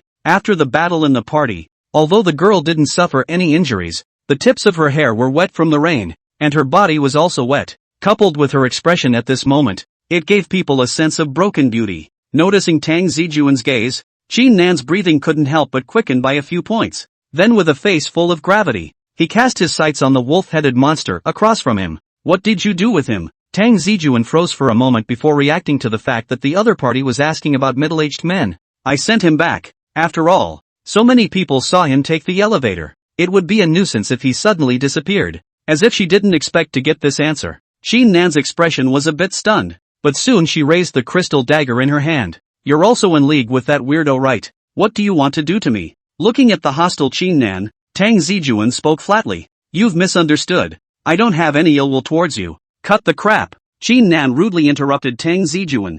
I heard your conversation just now. Don't try to trick me. Qin Nan was well aware of how powerful the being in front of him was. To be able to make that crab monster unable to move with a single look was clearly beyond Qin Nan's imagination. Even the fact that she was still standing firmly at the moment was a desperate effort. Tang Zijun also understood that in this situation, it was still difficult to explain his identity, and the best way to do so was to undo the transformation and reveal his human appearance. But Tang Zijun quickly ruled out this option, because just like the other party didn't trust himself, Tang Zijun wouldn't trust this little girl he met for the first time, even if she is a magical girl. So thinking of this, Tang Zijun smiled slightly and continued along with her words. I did come at you because I have something I want to understand with you. What is it? Qin Nan frowned. You could have relaxed a bit. I wouldn't be having a good chat with you if I meant you any harm, Tang Zijun said casually. A nice chat? You've kidnapped me into this. This reverse world, Tang Zijun reminded. Then added, and I'm not kidnapping. I'm helping you. Are you really prepared to start a war with that guy in the building just now? Qin Nan opened his mouth, but he couldn't say anything in retort, his body a little stiff. The situation just now was indeed more troublesome. Qin Nan had never seen an outer demon that could infest in the daytime, and it also appeared in an environment with so many people, which was close to a level 1 exposure risk. Maybe the magical girl's magic could affect electronic signals and block surveillance, but she couldn't do anything to modify those people's memories. I shouldn't think so, but the guy in front of me did help himself. Don't worry, I'm just trying to get some information. I'll send you out afterward. It looks like that little bird of yours is getting a little antsy. Little Ash. Qin Nan's pupils shrunk. She almost forgot that little Ash could still be waiting for her outside. She couldn't even imagine how anxious and nervous Ash would be right now. I didn't bring that parrot in because there were some things that I didn't really want him to know. You should understand what I mean. Tang Zijun cocked his head. What exactly do you want to ask? Qin Nan slowly lowered the crystal dagger in his hand. I'd like to know about the parrot, where he came from and how he appeared, and the rainbow crystal flower you used, and where that power came from. You want to steal information that has information about magical girls? Looking at Tang Zijun warily, Qin Nan subconsciously took 2 steps back. He had already seen that the guy in front of him was not a good person, and now that the other party had asked the question, it made Qin Nan's heart lift even more. I'm just a little curious about your situation because my sister is a magical girl, so I want to make sure this power doesn't pose any threat to her. After hesitating for a split second, Tang Zijun still briefly revealed some of his information. He wasn't worried that the other side would find out about the sister he was talking about. After all, magical girls were plentiful, but they weren't that unusual when placed in the context of the world as a whole. If they were really closely connected, it was impossible that he himself hadn't found any trace of them back then. And as Tang Zijun's words fell, Qin Nan's expression instantly became incomparably wonderful. Dumbfounded, she stared at Tang Zijun across the room, only feeling that her brain was a little bit down. Your sister? Chapter 18, Taking Away the Shoots. Tang Zijun's expression under his helmet was a bit speechless. Why do you suddenly feel like you're being scolded when you're having a good conversation? On the other hand, Qin Nan on the opposite side felt her head short-circuiting a bit, as if a part was stuck, making her unable to react for half a day. A senior cadre of the mirror plane, at least that's what she thought, would actually have a sister who became a magical girl. What kind of pie in the sky is this? Qin Nan didn't think about whether the other party was lying to himself, because in this situation, as the other party said, there was absolutely no need for him to use such a low-level lie. It would be too easy to be uncovered. So, your sister. Really? Stuttering and opening his mouth, Qin Nan didn't even know what language to use to depict his feelings at this moment. And Tang Zijun understood. After all, this kind of thing was a first for him. It's magical girls. Yes, and with all due respect, I've never dealt with your kind before, so I can't trust that kind of power with a shiny surface. You think a magical girl's power would harm your sister? Qin Nan frowned slightly at this weirdo absolutely wonderful brother. There's only one thing I believe in, and that's any power comes with a price, Tang Zijun said seriously. I don't feel that a magical girl's power is a gift to my sister, even if she is helping the world. Perhaps it was because Tang Zijun's tone had been relatively gentle and didn't seem to be acting threateningly, so Qin Nan had grown a bit more bold, or at least not as nervous as she had been in the beginning. Listening to Tang Zijun's words, she silently observed the other party's armor. The silver fox-colored metallic tunic, paired with black bottom tights, looked heroic but not bulky, giving a sense of flexibility and swiftness. Any power comes with a price. Your power has a price too, right? Tang Zijun was slightly stunned at his words, not expecting the other party to bring the topic to himself, and then he began to ponder as well. His own power came from the otherworldly masked night belt, and since mastering the transformation, Tang Zijun hadn't really found any so-called price. If he were to say so, it would be that his meals were much larger and he was very sensitive to odors. This was also the reason why Tang Zijun would rarely go to places with a lot of people. The smell of those places was unusually mixed, and it was nothing short of torture for him. Noticing that Tang Zijun was silent, Qin Nan thought that the other party was unwilling to answer her question, and after hesitating for a moment, she took the initiative to speak. Although I don't know why your sister was chosen by the rainbow crystal flower, since she has the honor of becoming a magical girl, it means she is qualified to become a speaker of the earth. Earth's wordsmith? Tang Zijun raised an eyebrow.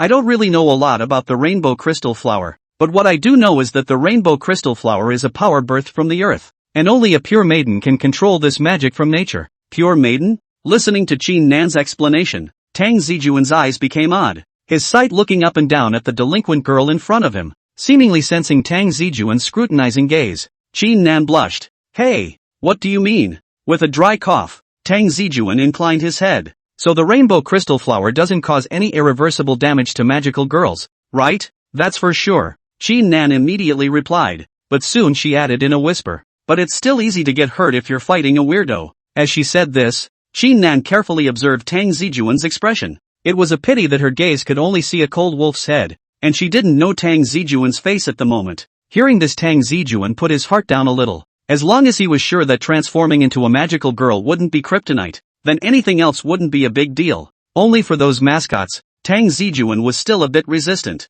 Did you just say that my sister was chosen by the rainbow crystal flower? Which means that magical girl powers don't go to mascots? Then where did they come from? Gee. Qin Nan knew that the other party was referring to an existence similar to Little Gray, and promptly nodded. Little Ash and the others belong to the spirit beasts, animals whose spiritual intelligence is opened by natural energies, and they are responsible for delivering the rainbow crystal flowers to the chosen girls. Every magical girl possessed a spirit beast, and the purpose of the spirit beast was to assist the magical girl in battle. And since the strange man in front of him claimed that his sister had become a magical girl, the other party must have seen that spirit beast. Qin Nan continued to explain. Spirit beasts can sense the breeding of those dark energies and identify the outer demons invading the real world in advance. And then magical maidens will be able to rush over to finish off the other side. It's like a guide to finding monsters. Tang Zijun nodded thoughtfully. In that case, that would make sense. What he was most worried about before was that the white cat used to be a human, or a former magical girl who was turned into this appearance because of certain things.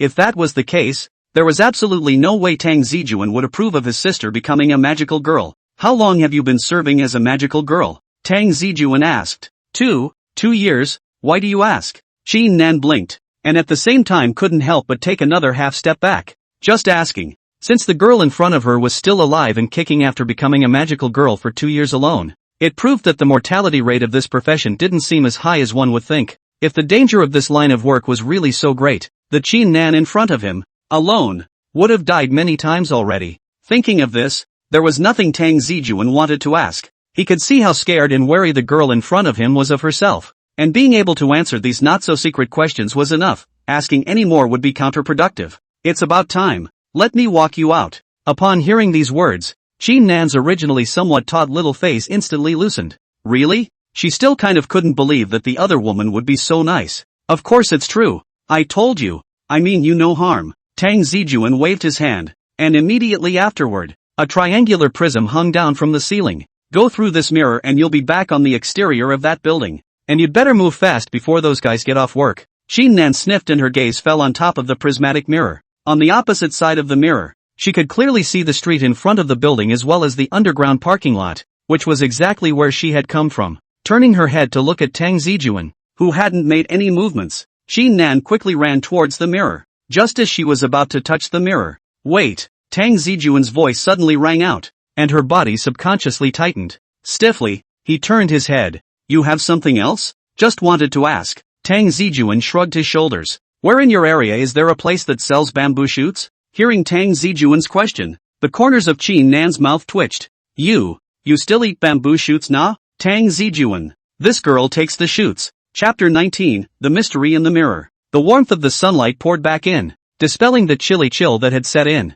It's finally back. Qin Nan looked at the sun that had gradually shifted towards the west, and let out a silent sigh in his heart. What had just happened had upended her 3 views, and although her 3 views had been shattered once when she was approached by Ash 2 years ago, this experience was clearly going to shatter a little more completely. A world of mirrors of unknown origin. A wolf-headed freak with a magical girl sister. Either thing gives her the feeling of living in a dream. Even as she was now standing in the real world, she still wasn't sure she was really out. Staring blankly at the skyscraper in front of him, Qin Nan's heart was pounding as if the building would start to fold and flip the next moment and shoot up into the sky like a rocket. Closing his eyes and letting out a deep breath, Qin Nan slowly calmed down. She knew she really had gotten out. At least the sun was warm outside. That shouldn't be faked. Sister Nan! Sister Nan! Just as she was soothing her insides, a shriek accompanied by the sound of flapping wings came from overhead. Spinning his shoulders, the dark gray parrot landed steadily on top of Qin Nan's shoulders. Sister Nan, you are finally back. You don't even know how worried I was. I couldn't even sense your presence in that moment just now. Even your rainbow crystal flower disappeared. I was really shocked, but good news that the power of that outer demon has also disappeared. But that can't be said to be good news compared to you disappearing. Can you leave me alone for a moment? Qin Nan only felt that his heart, which had just calmed down, was rippling a bit again. Quiet? Of course, after all, you just disappeared into the real world and then suddenly appeared again. It's naturally fine for you to want to be quiet at this time, although I don't know what exactly happened to you, but since you want to let me be quiet for a while then I'll naturally shut thee up, Ash, or I'm not adding ham to my instant noodles tonight. Qin Nan's fists hardened. Upon hearing this, Ash's body trembled and immediately closed his mouth. Seeing that the surroundings were finally quiet, Qin Nan let out a long breath of relief, and then his legs went limp and he almost fell to the ground. Slightly stabilizing his somewhat staggering steps, Qin Nan raised his head and reopened his eyes. His face clouded as he turned to look at the glass curtain wall behind him. The glass curtain wall was a little greenish in color, due to the film coated inside, but you could still clearly see yourself through the outer layer of glass on the surface. So yourself, this is where you came out just now. Silently reaching out his hand, Qin Nan tentatively pressed it on top of the glass. The imagined image of her palm passing through the mirror did not appear, and a hard touch came to her. Today's events were just a little too weird. An outer demon that could appear in the daytime was enough to surprise her. She didn't expect to encounter an even weirder fellow. Ash didn't know why Qin Nan was suffering against the glass wall. He didn't witness the scene where Qin Nan disappeared. He just stood quietly on her shoulder. I don't know how long it took, but Qin Nan slowly came back to his senses and opened his mouth to break the silence. Hey, Ash, I am. Ash answered immediately. You, ever heard of the inversion world or the mirror plane? Qin Nan asked the question he wanted to know the most. However, upon hearing this question, little Ash's entire body stiffened as if electrocuted, and directly fell off Qin Nan's shoulders, smashing onto the ground with a snapping sound.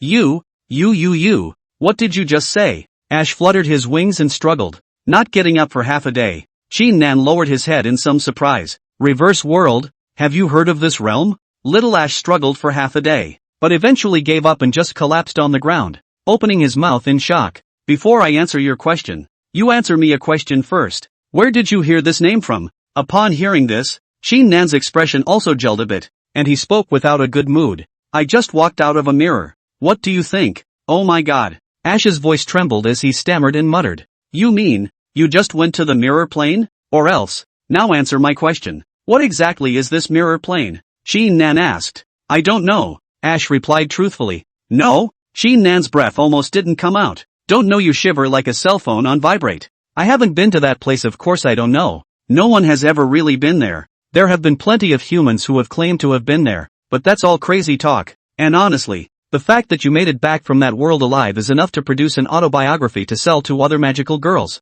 After quickly finishing a whole lot, Little Gray suddenly thought of something and struggled backward out more than 2 meters, looking at Qin Nan with a face full of horror. Wait a minute, are you still Nan? You haven't been replaced by the guy inside those mirrors, have you? The corners of Qin Nan's mouth twitched and a well sign appeared on his forehead. Ash, you feathered don't want it, do you? Why don't you come over here and I'll show you if I'm your Nan sister? Looking at the Qin Nan in front of him, who had reached the edge of fury just as he remembered, Little Ash snapped and laughed twice. I am not scared. Even though the power of the rainbow crystal flower can't be duplicated, if you're really replaced by those guys from the mirror plane, I have to rush to find someone to save you. Didn't you say that no one can enter the mirror plane? So who can you find to save me? Qin Nan flattened his eyes and glanced at the Little Gray in front of him. Now. Ash was a bit dumbfounded. Seeing him in this state, Qin Nan helplessly shook his head inside before continuing to ask, what the hell is going on? If you don't know about the mirror plane, why do you still know that the guys in there can replace humans? It's true that I haven't come into contact with the mirror plane, but that doesn't mean that others haven't. Back when I was homeless as a bird, I temporarily stayed at the home of a magical girl, and at that time, she was fighting a group of weird people from the mirror plane. I think it was called. What was it called? The Greedy One? Yes, that's the name. Ash snapped and rolled over and climbed to his feet. Earnestly. Those guys are so creepy that every night at midnight they crawl out of the mirror and pull their victims inside and live in the real world as each other. The most crucial thing is that this kind of invasion can't be prevented. Even for a spirit beast like us, it's difficult to detect it. Chapter 20, quite good at talking. Listening to Little Ash's creepy tone, coupled with what he had just seen and heard, Qin Nan's heart couldn't help but feel a little nervous. Imagine you come home in the middle of the night and take a hot shower, only to blow dry your hair in the mirror and suddenly realize there's a stranger standing behind you in the mirror. And when you look back you realize there's no one there. And then you look back again, and a big hand yanks you into the mirror. This kind of thing was all the rage back in the day. Little Ash flapped his wings, eagerly trying to describe that feeling of terror to Qin Nan. You know what's the scariest thing? All the people who were dragged inside the mirror. None of them were able to come out alive in the end. Even if the magical girl killed the replacements,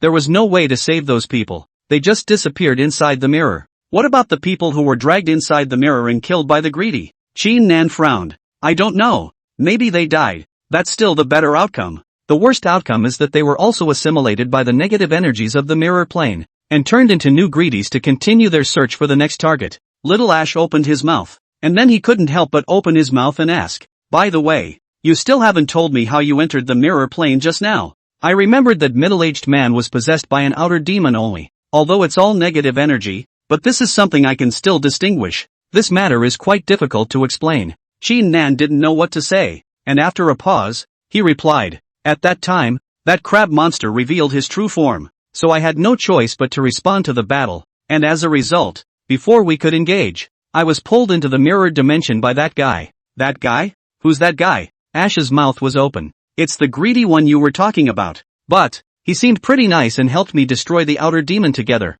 and after we talked a bit, he sent me out. Gah? As if Ash had heard something heavenly, the entire bird was dumbfounded in place as if it had been struck by lightning. It took a while for Ash to put his collapsing trinity back together, and he couldn't help but come up with a low voice. Are you really Nan, not some replica? Then seeing Qin Nan raise his fist again, Little Gray hurriedly flapped his wings and continued. Okay, I'm just having a hard time believing it. Seriously, that's just a little too outrageous on your part. It's almost more outrageous than a foreign demon inviting us to dinner. I'm a first-hand witness, Ash, and I know how absurd this is, but it did actually happen, and that's why it's a little complicated for me. Qin Nan sighed and asked again, by the way, since you said that a magical girl had fought the greedy ones of the mirror plane, then why have I not heard of their existence for so long? That's because the greedy one disappeared 7 years ago, Ash said directly without thinking. Qin Nan frowned slightly at his words. If he didn't remember wrongly, that crab monster seemed to have indeed mentioned this, that the greedy one had disappeared for 7 years. Just listen to Ash speak. Overnight, all the gremlins disappeared, and at first no one wanted to believe it, but as time passed, we realized that we really couldn't perceive the gremlins anymore. There was a huge shock in magical girl circles almost all over the world at the time, but no one could say what was going on, and some conspiracy theorists still thought it was some kind of big move they were making. But 7 years went by, and day by day, the greedy one just disappeared into history, until now. So, Qin Nan turned his head to look at his own reflection in the mirror. The weirdos inside the mirror realm still exist, only they stopped invading in the middle of 7 years, right? It doesn't make sense that this would be possible, without invading the real world and without a supply of negative energy. Those freaks wouldn't be able to survive for too long at all. Ash mused, but couldn't figure it out. No matter what, the greedy who disappeared for 7 years reappeared in the world. I'm afraid they are really making some big moves. It's an eventful time. The world is probably going to be in chaos again. Incorrect. If they're going to take on the real world, why would they release you and help you take out the outer demon? Aren't they in cahoots? Hearing Little Ash's shocked cry, Qin Nan didn't know what to reply for a moment. After a long period of silence, Qin Nan silently turned his body and suspiciously looked at the shocked Little Ash. Hey, Ash, will the greedy one's sister be chosen by the rainbow crystal flower to become a magical girl? No sooner had the words left his mouth than Ash fell to the ground with another snap. Gah! The sun sets over the cozy cottage. Tang Zijun stood in front of the stove, wearing a blue apron with a cartoon pattern of shangling, which Tang Cao had handpicked from the internet. First cleaned the tenderloin on the board, then cut it into a thin strip of shredded meat. Tang Zijun's movements were smooth and flowing, and it looked like he had already done it countless times. The stove fire of the gas oven was roaring and the oil in the pan was getting hot. Pour the minced garlic and shredded shallots into the pan and soon the aroma wafts out. Immediately afterward, the shredded meat was gently placed into the pot by Tang Zijun, only to hear a zip sound, like some sort of prelude. Pouring in a little soy sauce added a touch of attractive color to the shredded meat. Tang Zijun knew that Tang Cao didn't like ginger, so he just dripped a few drops of ginger juice. To be honest, Tang Zijun himself does not like to eat ginger. If it is pickled pickles ginger, that is okay, but fried vegetable stew meat inside ginger is very upset.